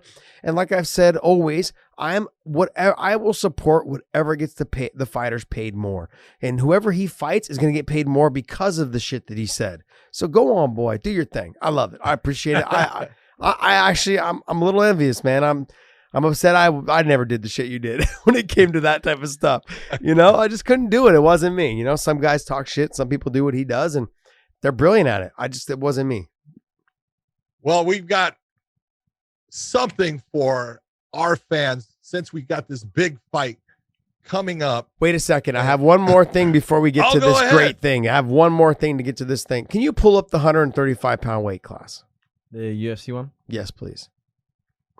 There was a fight presented that people have been talking about. Corey Sandhagen coming off of a great fight, a finish against my man Frankie Edgar. But there was someone that was brought up that we didn't even consider and talk about. We just thought that Corey Sandhagen was get the title shot after the winner of Sterling and Peter Yan. Where does TJ Dillashaw get into this? Where does TJ Dillashaw get into this? That depends entirely on the matchmakers and President Dana White of the UFC. They'll determine that, because do you take a guy who is the champion, who relinquished the belt, and put him back into a title fight right away, or do you make him fight a Corey Sandhagen or a Rob Font? it's the real question. I look at it. I think you make him fight Corey Sandhagen. I don't think, he doesn't get an automatic. I think the winner between Corey and TJ, yeah, they deserve the shot at either Peter Yan or if Aljo wins it, at Aljo. Yeah, I agree with you. I feel like you've got to get him in that conversation of a Jose Aldo, a Marlon Moraes, a Corey Sandhagen, Rob Font, somewhere in there. You've got to give him one of those guys. You can't just catapult him right back into there. And Corey Sandhagen brought this up. How are you going to give him Corey Sandhagen? How are you giving this guy who has been proven to be a cheater, and then now we're going to catapult him right back into this spot? It's a very dangerous situation, I think, from the outside looking in. If you're a fan, you're like, okay, you're basically saying like, hey, look, now that you're back, let's put you right there at the top. It's not fair. It really isn't fair, And how many of those fighters? Life's not fair. We understand this, John. Let's just be honest. That's some old person stuff right there. You just said. It's about money. It is. It's that, and so you take a look and say, if I bring TJ back, does it do me any good putting him in against, a Jimmy Rivera or a Pedro Munoz? No, it doesn't. No. What does do me, good things is if I put him against Corey Sandhagen, a guy who just knocked out an ex-champion in Frankie Edgar, and now I put him against TJ Dillashaw, I'm a winner either way. If TJ comes back and beats Corey Sandhagen, that's saying this guy was the champion. He's now back. He just beat the guy who is lighting everybody up. Got to put him back in the title fight now against either Aljo or Peter Yan, whoever's the champion. And if it's Corey Sandhagen who wins the fight, he just beat the ex-champion, the guy that had to drop the belt because he was the cheater, and Corey Sandhagen just whooped his ass. This is a beautiful thing. He definitely deserves a shot. I think it's an easy call for them. I like TJ. I like him. I'm upset about the situation that he put himself in. But do you put him like he also lost to Dom? Dom's ranked number 11. Do you say, hey, did we drop you that far? Or you're talking strictly money from a promotional standpoint, though, right? Just to clarify that you're talking like what's best for us to make the most money. We throw him right back into that conversation against Corey Sandhagen, and the winner of that fights for. And these are the types of situations where you hear people say, look, no press is bad press. Not in this situation for the UFC. This is good. Yeah. People are going to look both ways on it. There's going to be people that say he doesn't deserve it. There's going to be people saying that he does. There's going to be people that want to see him come back and be clean and do well. And there's people that want him to come back and just get murdered by whoever. It's what you as a promoter work to, accomplish. It's there for you. I just feel like to not give him too much, but to still give him a name that would bring on recognition. Why not a Jose Aldo? Ranked number 5. Okay. I mean, he's got a huge name. He's, former multiple times. I don't need to explain. It's just, it kind of would make sense to have him fight someone like Jose Aldo without catapulting him right into that. Okay, now you're next if you win this fight. Because if you really want to be, if we want to be, like I said, I don't want to be fair. I don't want to be fair, but I'm saying Corey Sandhagen's done everything you wanted him to do. And now the Peter Yan and Aljamain Sterling are fighting next. Corey Sandhagen deserves to have that next title shot. There's no doubt about it. So why have him fight TJ Dillashaw when you can have him fight someone like a Jose Aldo? And if he beats Jose Aldo, then he can fight the winner of Corey Sandhagen and whoever he fights for the title. Okay, why do I have Corey Sandhagen fight Jose Aldo when now TJ? I'm talking about TJ. Oh, TJ. Okay. TJ fighting. You said Corey. That's why. Sorry. Doesn't make sense. No, TJ fighting Jose Aldo. Okay. You could. I just look at it. Who's next in line? Corey. Okay. So if Corey's next in line and TJ was your champion and he dropped the belt because he got suspended and now he's back, why not put him in against the guy, not the champion, but put him in against the guy that is going to be in the position to fight for the championship? Let's see who's better. I know I'm playing devil's advocate a lot. It gives you a great fight, and it sets up everything for you. It does. It does. I mean, and look, Corey Sandhagen, he's phenomenal, and he's a young guy. He believes in himself. He believes he'll beat TJ. And what would you rather take on TJ or sit? Take on TJ, man. Show everybody. Yeah. I mean, but if I was Corey, I'd be like, man, you guys are screwing me. Well, I can understand that. Like, and in terms of some rationale, I agree with you. Yeah. You know, because he's on a 2-fight win streak. Yeah. Okay. It's good, but 2 good fights. 2 good fights. Fantastic. Beats Marlon Moraes and Frankie Edgar. But, you know, he's going to have to wait for this fight with Aljo and Peter Yan. And when is that fight going to take place, Josh? When is it? March? Is it March? Not sure. It's a ways off. Let's go, Dave. Jeez. So it's going to be a while. So if you're Corey, is it not better for you to fight March and 6th. Stay active? Yeah. Yeah. I guess, yeah. I mean, he's had 2 good performances. Didn't take very long. TJ's been sitting on the sideline now for 2 years. He's ready to go. You get potentially in March. I mean, what do you have? January, February, March. I mean, maybe fight, maybe April. It's February right now. We're only a month out from that. Yeah, we're a month out from that. You're about a month out from But I'm right saying, now. like, you could have them probably both fight on the same March card if you wanted to stack that card more, or you could have them fight a month later, give them enough time. Fight a month later, and then you set up, you know, whoever wins. Yeah. Both fights, they match up. I don't know. To me, that's the thing that the matchmakers for the UFC as a promotion, and they'll do as a promotion. Yeah, I could see them doing that. Yeah. All right. Well, hey, you guys are lucky, and John's going to tell you why you guys are lucky. John, thank you very much. Well, you know, one of the things I want to bring up is, Josh, you own a gym, right? You do, right? Unfortunately. Okay.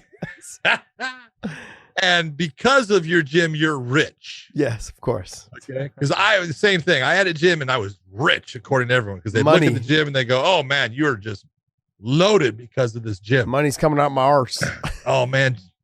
Gyms are the worst thing. That was one of the things Dana White told me long ago. He goes, don't open a gym. It's the stupidest thing you can do. They all lose money. It's horrible. I hate when Dana's right. No, I don't.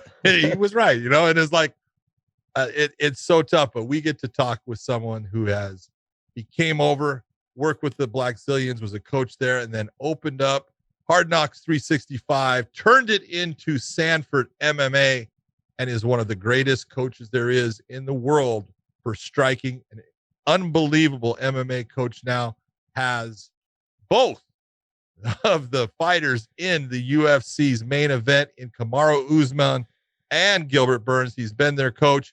He will not be at the show, but we get to speak with Henri Hooft, and he talks about what it's like to have 2 fighters going for the title. All right, we are lucky enough at this moment in the Weighing In podcast to be able to talk to one of the very best MMA coaches out there, a guy who is sought out by everybody, it seems like. He has a ton of fighters coming to him. We've got the man that leads Sanford MMA, Henri Hooft. How are you doing, Coach? I'm doing well. It's a little late for me here, you know, for that. So I'm old. I'm getting a little tired, but I finally do the podcast.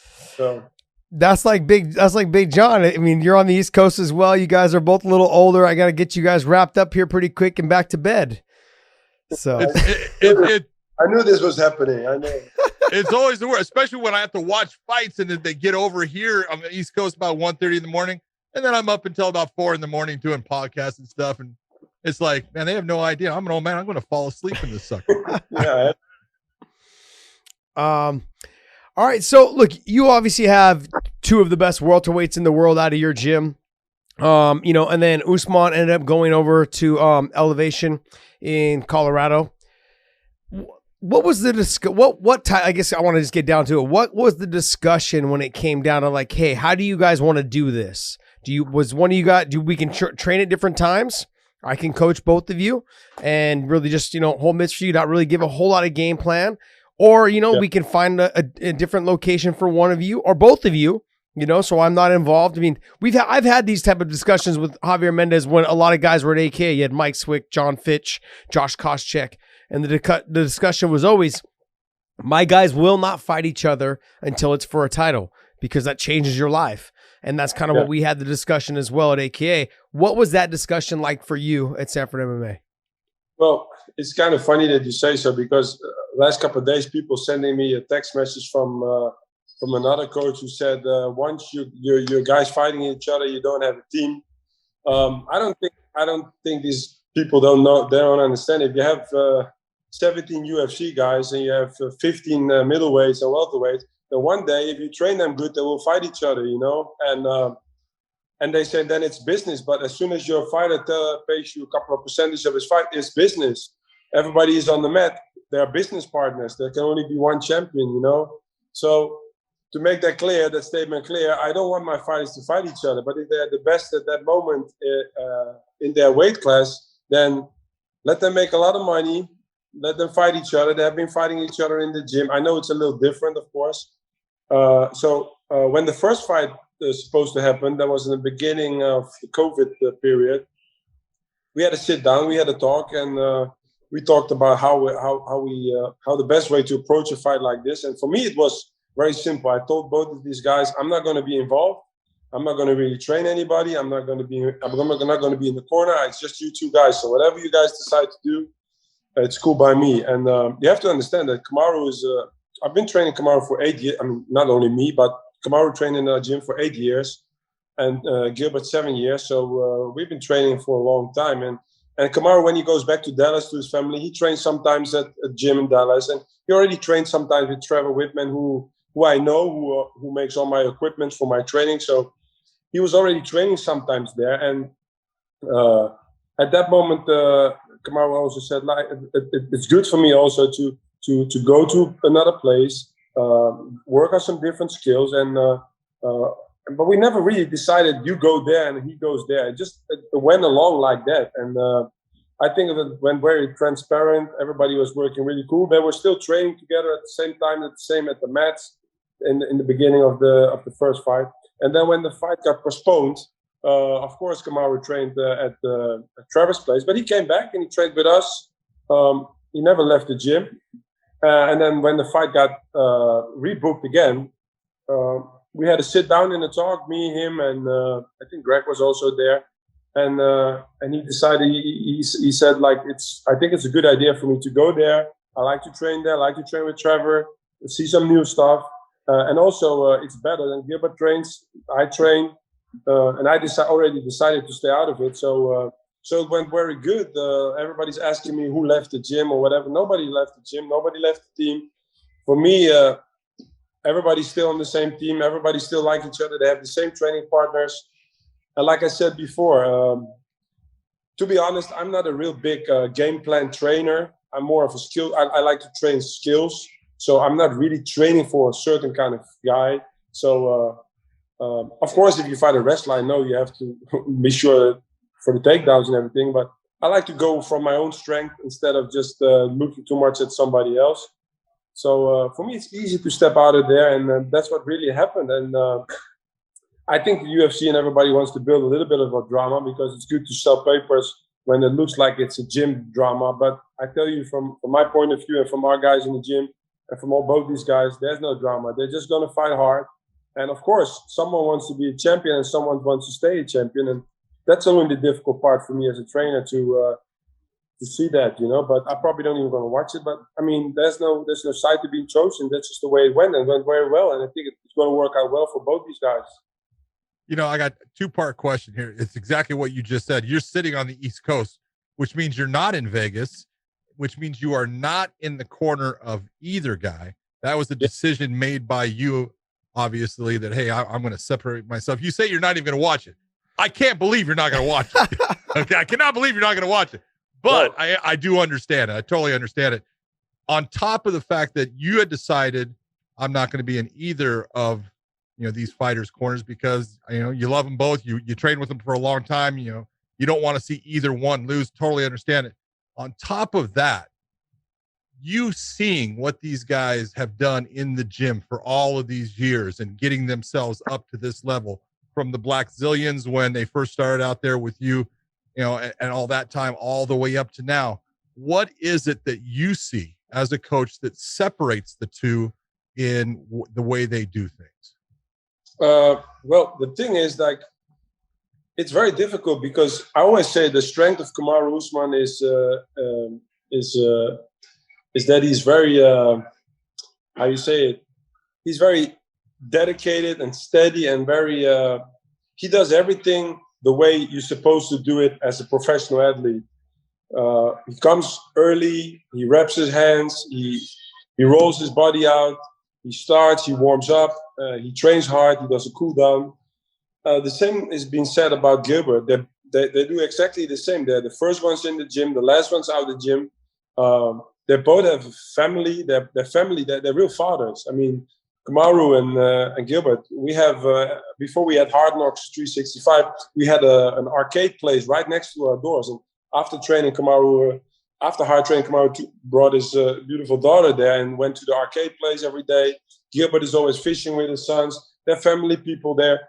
They're really, I think both of them are representing a championship very well, because I know you don't need to be the perfect person to be a champion. Everybody's different, but they're very dedicated, very motivated. They're training animals. They like to learn. They suck up everything that you try to teach them. And they both came from a grappling background, and it took a very long time. And that's what I always try to tell the people that come to train with us. My striking, I don't do really anything that's very special, but it's a system that you need to follow and trust. And if you follow and trust the system, knockouts and exciting fights will come. And slowly on, you will see the process. And I'm very, very proud to be a part of building both these houses together with them. Fighting for a belt is something special, especially in the UFC, It's not happening so often, but it cannot happen to two better guys. They're really, again, like I said, they're helping out other guys in the gym. So I'm very proud of, just like as a trainer, not only for the fight stuff, but also as personal people. They're very good people, So that's a cool thing for me as a trainer, for us as trainers, because I'm not doing this alone. For us as trainers to see that they're good men, and that says something, It's the culture of our gym. We try to raise good men, The fact that he chose to go over to Trevor Whitman's and Trevor Whitman, and you know him personally, and you've obviously, I'm sure, do you still coordinate with him on before this fight was actually scheduled on the ideas of what you guys would like him to work with, or you just let Trevor be Trevor with him as well, knowing that he's going to come back to you? Yeah, well, no, I know for a fact, everybody knows that. We don't need to say that Trevor Whitman is a great coach. There's like I say, I'm a picky guy. I'm not crazy about every coach in the world, but he's a real trainer. He's a craftsman. You can see that.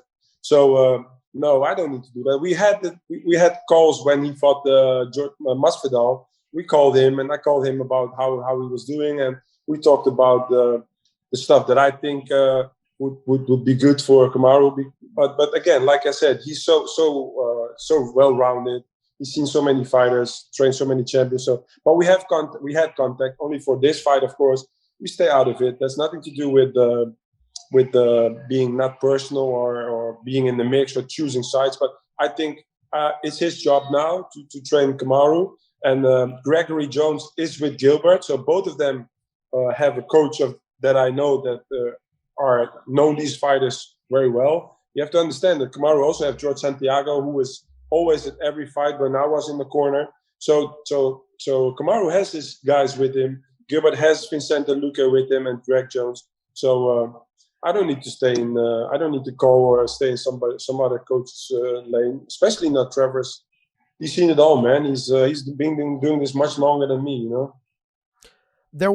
I've seen a lot of footage in the last couple of weeks, leading up to this fight, of Gilbert Burns always being kind of with Usman, and Usman always being with Gilbert Burns when the two of them were at fights and events. And it's what kind of conversation have you seen between the two of them and how they handle this professionally? I mean, they seem very focused on the matter at hand. There's been no mudslinging across social media. Gilbert's been a little bit more active on social media, but all positive, very, very positive person. Obviously, I've met him a couple times. Seems like a very positive person always. Usman, very focused, and only thing he's really talked about and tweeted about on social media is 10 days left, 9 days left, giving the countdown and the focus. Is that kind of a thing that you guys talk about at your guys' gym? And that being said, what are the conversations when this fight was announced? Did you, between the two of them, did they say, hey, we knew this was coming because we're the two best guys? And how did you guys approach that conversation? Or how did they approach that conversation if you were able to hear about it? Yeah, that's kind of, when Gilbert so-called called him out, I don't want to really call out, but he needs to fight a champion if you want to be a champion, so you have to call him out. Yeah. It was to hear that, for yourself.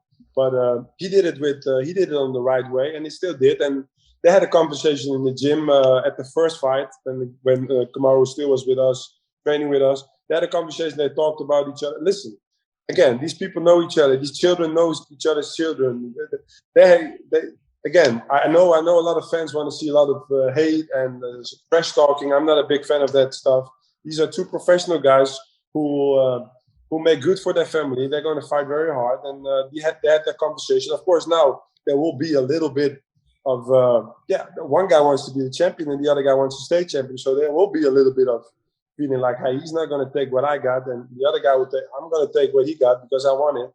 So, but there's nothing really wrong. And again, like I just said, it's in our gym at this moment when and you come from a very big gym. If you have so many good fighters and they seek for a good culture where they can kind of try to go to the next level, because the funny thing is that people always say iron sharpen irons and these quotes and everything, but then another day they say the gym is too big, there are too many people, we don't get attention. Well, I tell you a very simple thing. I come from kickboxing, and I know it's not MMA, but I come from kickboxing, and we train in a very small studio with 25 people, with 11 world champions in my gym. When you turn around, there was a world champion next to you, and everybody fought each other, and nobody had any issues with each other because there was no trash talking, because a traditional sport comes from kickboxing, karate, and we all respect each other. And K1 too, the same. You said the morning you have breakfast with Recefo and Peter Aas, they have breakfast, in the evening that they beat the shit out of each other. But afterwards they drink, in the evening they are out in Roppongi drinking beers. People need to stop. Not everybody needs to talk trash, hate each other to have a good fight. It's skills. The skills pay bills. And you know that because you was a skillful fighter. If you have great skills, people want to tune in. Yeah. And of course, people are good at drama and trash talking and everything. That's good for them. But in our gym, we don't want that stuff hanging around. We just try to keep it very simple. You come to fight, give good fights for the fans, make sure we get paid well. And that's another thing that people need to understand. These people are very underpaid. They're paid well and have a great fight. And now these two teammates fight each other. Of course, again, it's not the perfect scenario. And one hand, and the other hand, some guys say it's great. Don't forget, I also, not only me, but we train also Vicente Luque, who's very close by 2 more wins, and he's very close by. Even in Bellator, we have, and you talked about it, Logan Storley, Jason Jackson. But what can you do? I mean, I'm a trainer. I like to train people. So when people come to train, really want to train and work on skills, then I'm not closing my door for nobody. That's not what I'm doing. And one of the things that first off, I want to ask a question about Gilbert Burns and his change from 155 pounds to 170-pound welterweight. We've seen a remarkable change of just his fighting ability. And I want to know what you think is the biggest difference, because everyone thinks going smaller is better. And I always say going bigger is usually better. You're the faster guy. It helps.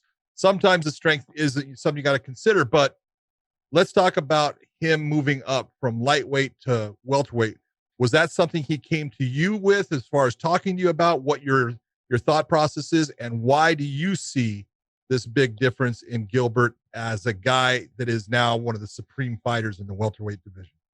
Well, again, like I said, I come from kickboxing where, again, you know it as a judge, as a guy who's in there with these fighters.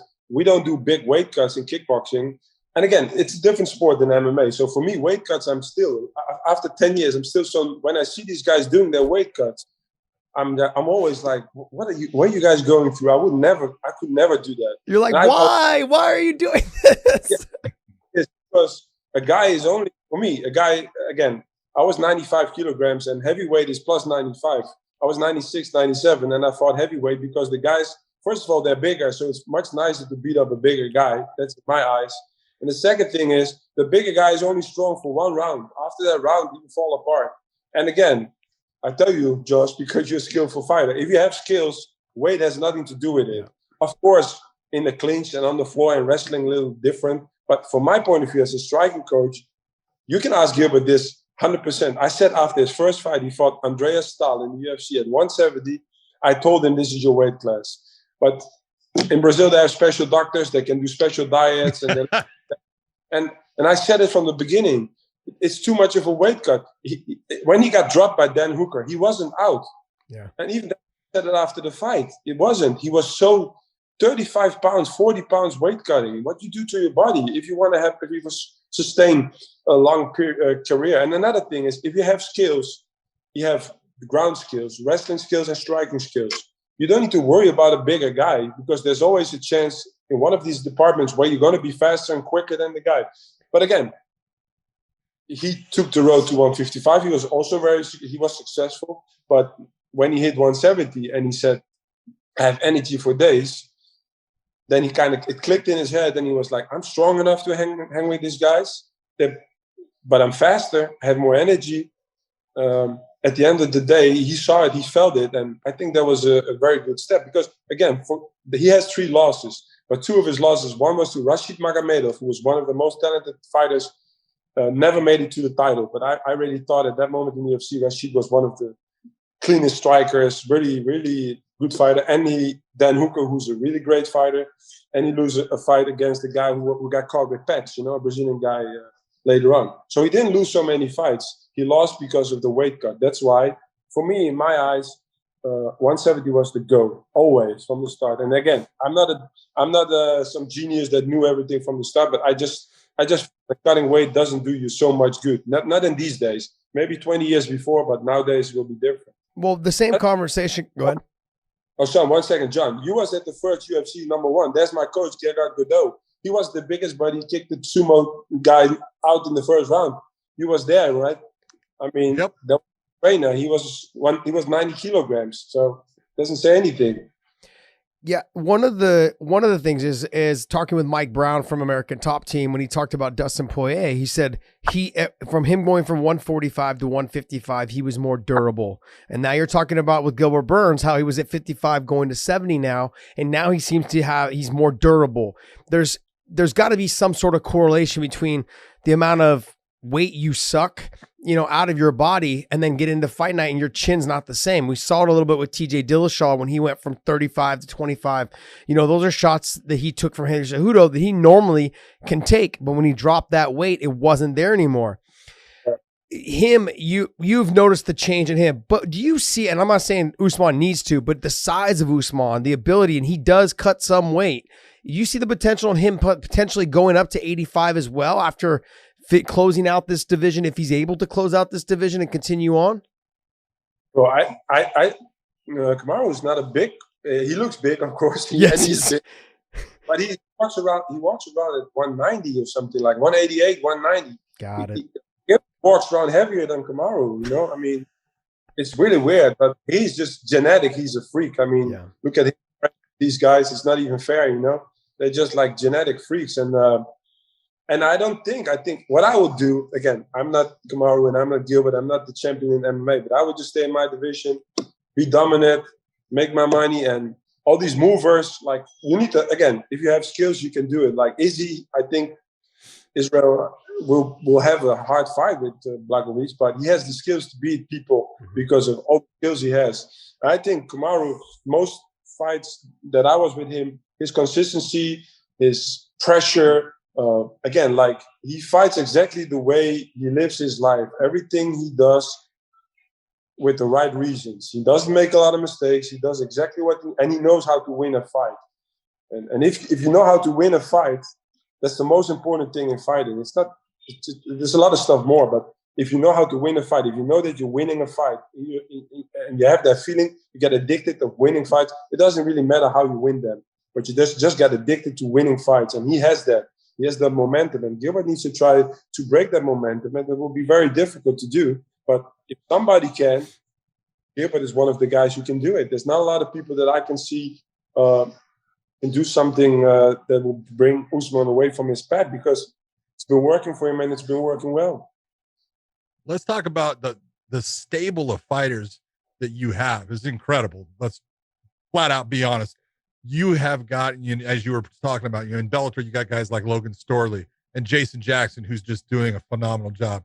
You have Michael Chandler, who just went over to the UFC, and you've got guys like Kamaru and Gilbert, and you have all of these personalities. And we all know that to be that guy, to be that champion, a lot of times guys have to be kind of selfish.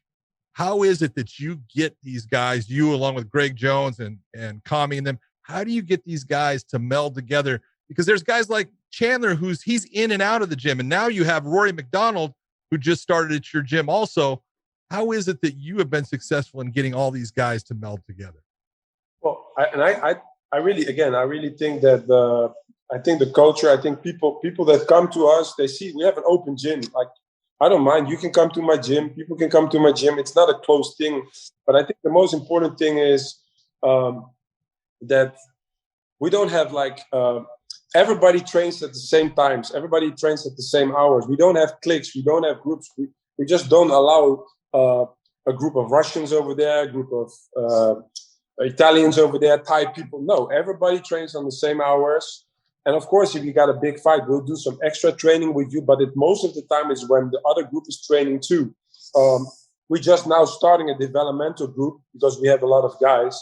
And it's really cool because Nick Lentz is going to be our head coach of the developmental. He just stopped fighting, and now he's one of our trainers on our team. So that's kind of cool. We try to get our culture. We try to get our guys, Robbie Lawler, Nick Lentz, involved in getting these guys to the next stage, trying to give them the best platform and the best facility for them to train. But to get all these guys together, I think there's no ego really between me, Greg Jones. Oh, you talk about Greg Jones, three-time All-American champion, like 2 weight classes. Three-time NC2A champion. Yeah. Yes. We got to talk about Kami Bazzini, who was a head coach at ATT for so long. And me, and then we have other guys like Tyrone. We have people in our gym walking by, training with our guys, and there's just no room for ego. So again, I recall back to Josh too, because I've been to AKA too. You have a certain period when you have a group of people together where you just feel that everything is good. Everybody connects. Everybody looks to the other side, sees another champion or a possible champion, and you need to be honest. Everybody on that mat is a business partner. Everybody helps each other out in the business.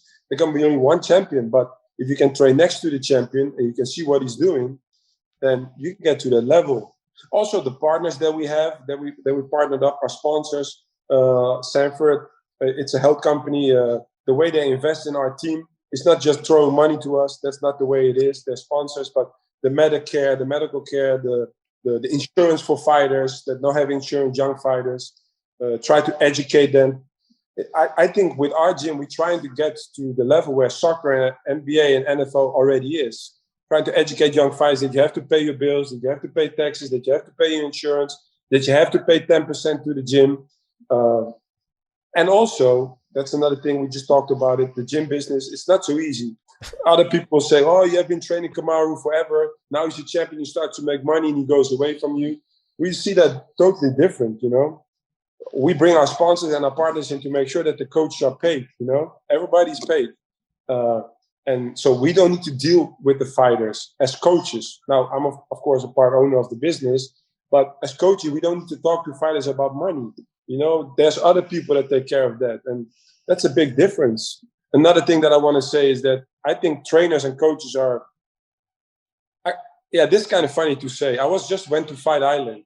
And it's funny for me to see that when I walk into the airplane and I'm 6'4", 240 pounds, and I sit in seat 62D, while I see camera people and other people sitting business class, while the trainers just stacked in the back with little lunch packets and sit there. I mean, I'm not a diva. I don't need to be business class. But when do we get a little recognition? You know, if you bring champions to a company, if you see soccer, the first guy that's out of the bus is the head coach, or who sits in the plane is the head coach. But in our sports, the trainers just needs to sleep in the garage downstairs of the gym.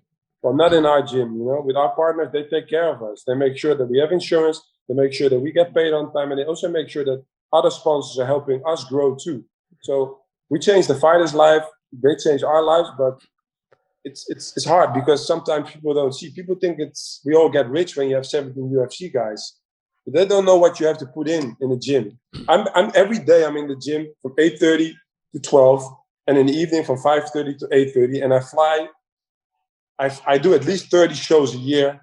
I wear 30 shows a year. I wear Reebok. I never get one penny for it. Never. I have to wear that shit stuff the whole week. Wear it like a clown, like everybody else, and I don't get paid for it. But people don't understand it. Yeah. You know, like if there's no trainer and a fighter, there's no business. It's not the other way around. It starts with a student and a teacher. And then the student becomes a fighter. And then the fighter becomes a prize fighter. And then he becomes champion. And then in between, managers, promotions come. They get all the money and the fame. And then the trainer ends up like sitting in the back of the plane, like he's there anyway. So I just had to, because I want to make my point. It's not so easy to be a coach or a trainer. No, I can touch on that a little bit as well. When the UFC had first bought Strikeforce, I had got into the plane leaving from Las Vegas after they'd brought us out for one of their summits in July, I believe it was. And I jump on the plane to head back, right? And you've got a bunch of the other people that are on the plane, a lot of the other fighters. Well, Nate Diaz is in front of me. There's me. And then I think it was like Michael Johnson was behind me as well. We were all getting on the same plane. I think we were going to LA to separate and go somewhere else. Anyways, we walk past first class and you've got all the ring girls. You've got, obviously you got Rogan who's in first. But Buffer, you've got all of the other people that work for the company, that specifically the ring girls, but you've got Nate, myself, and Michael Johnson all walking back to just the coach. And so in the terms of what I can actually relate with what you were saying when it comes to that, it's a frustrating situation. You're like, we are the fighters, the ones bringing you guys the product, yet we're not even sitting in business class. We're sitting, in the far back, and what'd you say? 39D, against, in the middle seat potentially. So it's a little frustrating. Those are the moments that you think of in terms of getting rich from owning a gym, being a coach. It's just absolutely ridiculous. There's just no money at all involved whatsoever. But I do like the format that you were talking about in terms of, I do think that companies should stop probably trying to get into the UFC and trying to sponsor those fighters as much in terms of sponsoring the gyms, because you got to remember that all of the promo videos, they're all filmed in the gym, and if the companies can start attaching themselves to these gyms, whether it's Sanford MMA or whether it's AKA or whether it's, whatever gyms are out there, Trevor Whitman's gym, other gyms that are out there. I mean, all the fighters are there. I mean, that it makes more sense. And I love to hear what you were just talking about with Sanford MMA, providing them with, medical insurance, or at least being able to take them to South Dakota where, Sanford Health is there, for them to have their physicals, their whatever it is that they need to get done to make sure that they can fight. Those are things that I think we need to get into as a sport to start taking care of our athletes. And it's good to hear. I like to hear that. Well, it's another thing that we just had and you guys had it.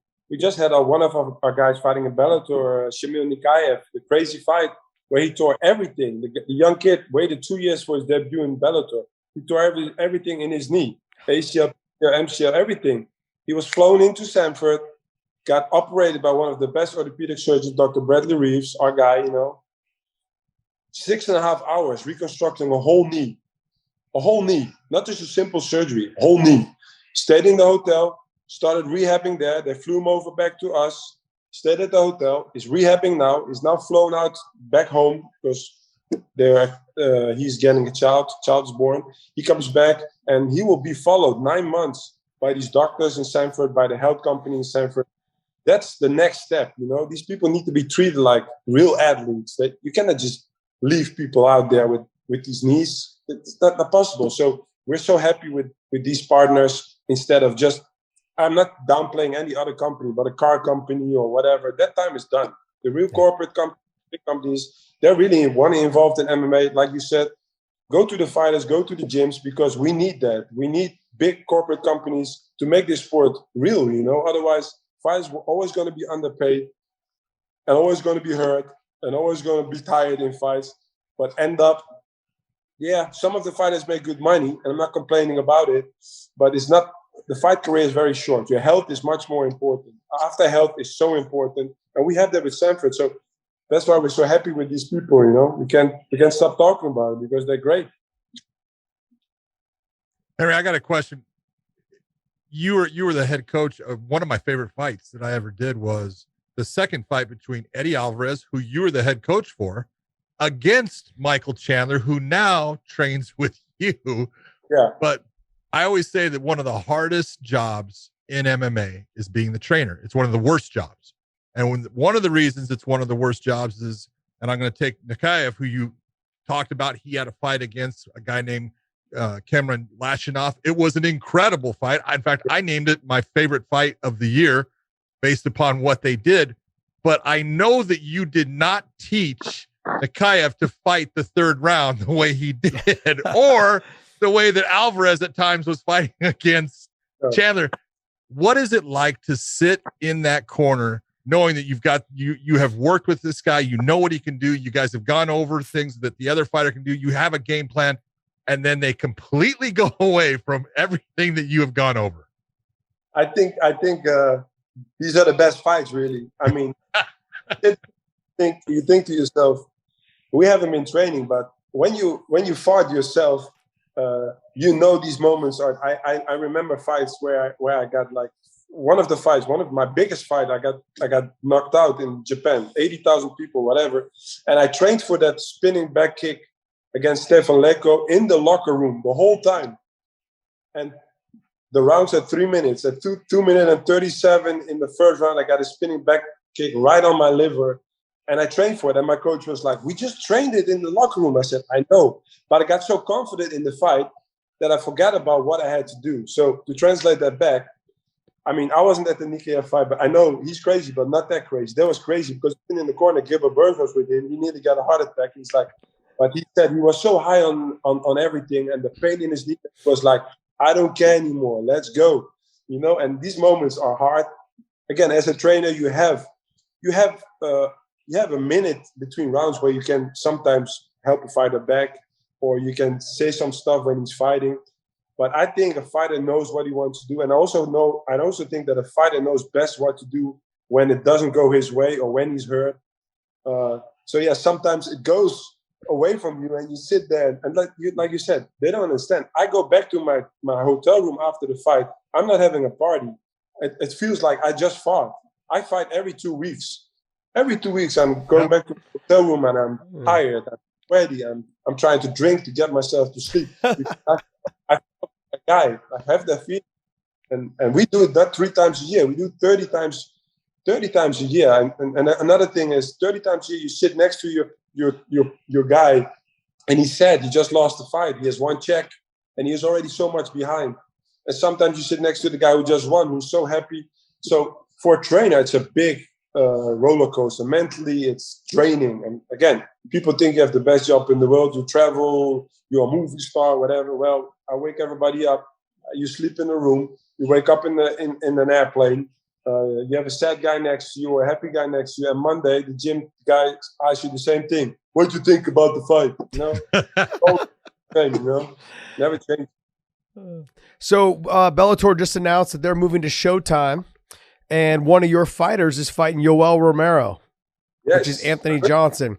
Anthony's come a long way from the beginning part of the UFC, but when he came back after his long time layoff, he was probably pushing about 280.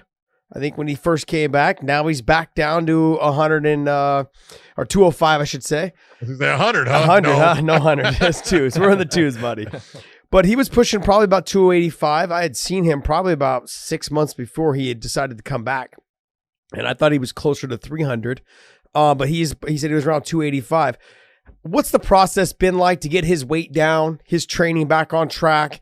What have you seen from where he was before he left to now? What have you seen in the difference in him? I think he went away, and when he after his last fight, he went away. He was into bodybuilding and stuff. We still saw him at the gym. Sometimes he came by and we was like, "Is that Anthony?" Or what? He was so big because he's around always. But then when he decided that he still had that feeling and still wanted to fight, he slowly started working with our strength conditioning coach that we have, Corey Peacock, and they worked a lot on his weight, slowly going down. And the more he went down, the more I saw him in the gym. And sometimes we hit the pads a little bit just for like half an hour. And then sometimes he came in, he did a back train. Sometimes he came in. And slowly, when he told me what his plans were and what he wanted to do, and we had a good talk, like, do you really want to do this? Because you don't need to do anything. The only guy that really beat you was DC, and that's not a bad guy, you know? So why? And when he explained us all at the gym, like, I just want to be a part of you guys. I still want to train hard. And I still think I got some fights in me. And then we said, just come train. Just train first, and we will see what happened. And that happened. Along the way, he came more. We saw him transition. His weight went down. He's walking around like 235 now, something like that. So that's a big difference. He was training more with the strength conditioning coach, and now he's in the gym this morning. He was even wrestling this morning. So but he complains when he wrestles, but we need to push him there. But no, he looks good, and I'm excited because I think Anthony still got some stuff that people want to see in him, and I think a fight with Joe Romero. I think everybody wants to see that fight. You know, that will be crazy, and I really like the fact that they made it the first fight, because I think the explanation of the gentleman Scott Coker, that he said maybe they won't fight each other if I do it later on. I think that's very smart, because that fight will be a hell of a fight, man, between these two guys. They're two freaks, you know. Yeah. So he's good. He's training, and I think it will be good for him to show that he's still got some like dynamite and in his hands and his legs, and I think Joe also is. I think they're gonna stand up and bang, and hopefully we will see a great fight. You know, I can't wait for that fight too. So you will be in the corner for that fight. I will be in the corner. There you go. That's what I want to hear. All right, I got one question left for you. In your gym, there's a young man that's there that's been training. You know about him. Nobody else does. Who's your next star coming out of your gym?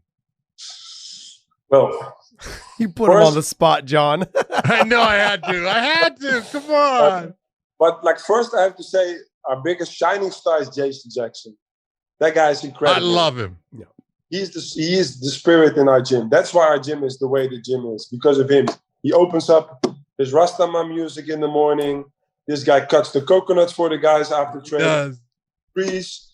It's an amazing guy. It's like he is, and watch out. He's gonna make some big moves. But I think we got a couple of young guys that have a wrestling background. That's interesting, and I think 2 or 3 of them are now really good training partners from our top fighters, and I think one of these 3 guys will make a big splash. But again, like I just said, they have people texting me, can I come in tomorrow and can I do a tryout? Because we always do a tryout for a week or 2, so just to see if where they at, but also to see if they connect with the guys. And also Costello from Holland is with us. He's from Bellator too. He's very talented, strong guy. Yes, he is. So a real one name I can't say, but I think that we have a couple of guys, especially on the Bellator side, that will be exciting this year. Logan lost a very close fight. Yes. If he finally punched somebody's mouthpiece out, if he gets a little trust in these hands, because he has them, I see it. He has them. Then no, we got a bright future at 170 at welterweight too. So like I said, guys, it's waves in the gym. It's going really well. So let's enjoy this all together in the gym. And there will be times that we sit and talk together and people leave because they're not happy. But one thing I will say, this gym stands and the trainers will be there, and we're not going to end up where one day we will fly business class right next to these guys. I will promise you that. I'm going to ask you one last question before you go. Okay. And yes. It's probably going to be the toughest one ever. Burns or Usman? Give me the prediction. I can't do that to you, Coach. Come on, Coach. I can't do that to you. No, but the best man will win, Josh. Yes. I know the best man will always win on fight night. Doesn't matter who it is. Best man will win. Well, I want to thank you for coming on. Thank you for spending time. I had tweeted, I think I had tweeted one of our messages and you had commented on it, and John and I were talking, and I was like, hey, I wanted to make sure you understood. I wasn't trying to say that there was a rift, because I'm not trying to be the UFC where you're trying to build that rivalry. I just wanted to, I've been in that situation in the gym when we had, like I said, when we had John Fitch, Koscheck, and Mike Swick.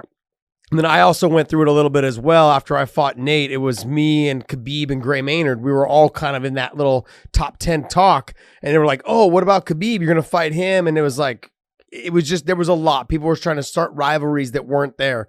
And we went back through all of this when you started seeing with John Jones and Rashad and other people that, you know, GSP was at, you know, Gray Jackson as well. And things just didn't seem like it was handled well. And they all kind of dispersed out of Gray Jackson's for a little bit, you know, from Diego Sanchez to, you know, Cowboy. Everyone kind of started trickling out. And so I just wanted to see how this was handled. And John and I were talking about having you on to give the explanation. And this, you handled it pretty much exactly how Javier handled it. It was like, hey, everyone sit down. If it means you're going to fight for the title, I could see two number one contenders fighting to see who gets to the title. But preferably, we want both guys to fight for the title. There has to be a champion. The championship money, it changes your life. It makes it different for your family. No coach, nobody should tell somebody else that they can't. And I felt like you guys handled it perfectly. And I wanted to get it out of your mouth specifically, because that's how stuff gets through tweets and text messages and stuff. It just gets translated wrong. And I'm glad we were able to have you on and have you actually say what you needed to say to make sure it was clear that everyone understands, you know, that they're not watching the UFC promo going, yeah, there's a rift and they're going to, you know, it's not like that. And these, like you said, they're business partners, you know, and it's great to hear. Oh, like I said, again, one more time, it's not, if you have a good gym and people are good, they end up fighting each other. And again, like I said, if other trainers or so-called trainers, whatever they call themselves, think that you not have a team and teammates fight each other, then they probably need to step up their game and get a couple of better fighters in the gym, because if you have a good team, you have a good team. It's in soccer too. Not everybody can play. Sometimes the best players play, but the other one plays, and we can't, you know. We open the doors. We want to train everybody. So hopefully everybody understands. If they don't understand, they don't understand. You know, we're doing what we're doing. Henry, I want to tell you, thank you for coming on the show. You have always been a pleasure to be around, you and all of your coaching staff, in the back at fights, in the locker room. You're always just a joy to be around, and you're such an outstanding coach. Thank you for your time. We do appreciate it. Okay, guys. Thank you very much. Yeah. See you soon, guys. Thanks, Henry. You take care. All right. Well, we want to thank Coach Hooft. That was fantastic. What did you think? He said he wasn't going to watch the fight. Do you believe him, Josh? What a liar. What a liar. That's like, he's got to. It's going to get closer and closer to that time. And he's going to go, I've got to, man. Yeah. I'll text him a link. You know what's going to be funny, right? It's going to probably not. He'll probably watch all the fights up until the co-main, and then he just won't be able to turn it off. I think he's going to be like, I can't turn it. He's going to have to watch. But here's the other thing. He probably already knows what's going to happen. I mean, outside of, you know, like a fluke, you know, whatever it is, whether it's a knockout or a submission or whatever it is, outside of that, he's seen it happen over 100 times on, you know, on a daily basis. So he probably already knows what the outcome's going to be, or at least he's got a good idea. He's got a pretty good idea. So he's like, why watch it? I'm going to watch it, you know, eventually down the road when they come back to the gym and they're training all the time together, hopefully. So who knows? You know, I mean, he said a lot of things that a lot of coaches are always thinking, you know, I mean, from, you know, making sure the fighters get paid a little bit more money, making sure, you know, trying to talk about how coaches don't get enough credit in terms of, yes, they get credit on the big stage, but you got a guy who's 6'3", 6'4", like he is, you know, flying coach in section, you know, 39D, which is the middle C. Yeah, Big John here. You know what I mean? So there's a lot of things that I think owning a gym, one of the most successful gyms in the world, with a plethora of fighters that are just at the top of the food chain. I mean, they just don't get the credit they deserve, and there's that gym, there's Greg Jackson's, there's AKA, there's, Khabib's got his gym now over in Russia, those guys. I mean, you got SBG. There's a lot of top coaches. I mean, James Krause also, he's got a good group of guys there. I mean, there's a lot of great gyms all around, ATT, but they don't get the recognition they deserve, the coaches that put in the time and the effort and the work into all the guys and girls that they train and work with. And so he brought up a lot of good points that people need from the outside need to look in, and fighters, you guys need to recognize that your coaches are doing this, because there's a lot of toll on his body to hold for someone like an Anthony Johnson, and or whatever, Michael Chandler and Usman and Burns, and think about how many rounds he holds a day and how his body gets beat up. His shoulders and elbows have got to be just destroyed. Yeah. I mean, not to mention, he fought kickboxing himself for years. Yep. For years, so his body is probably just taking its toll, and the fact that he's still putting his fighters first and doing the right things for them. He said a lot of great things in this interview, and if you guys, hopefully you guys enjoyed it. Absolutely. Loved it. Well, John, it was a pleasure. I had a great time tonight. Actually, isn't it always? Nerding out with you as always. And I got to tell you, in the whole to go brush over everything, I'm excited about Showtime. I'm excited about the future of Bellator now that they have a home, now that we have a home. And I'm excited about what's coming up in the UFC, as well as all the fighters that are potentially fighting, avoiding any injuries or COVID situations. But you know what, John? This year is going to be a freaking amazing year, because last year was fucking shitty. And so I'm pumped for 2021, baby. Well, I agree with you completely, except for the fact that I do want to say the year 2020 was an amazing year as far as the fights that we were able to see based upon the performances of the fighters who went out there and put it all on the line. Man, they put on some incredible fights throughout the entire year. And just want to tell all those fighters, thank you. You guys are awesome. And what else? Well, if you're going to get into the end, the last thing that we have always got to say to everyone out there is, this is the end of the Weighing In podcast this week, and we will see you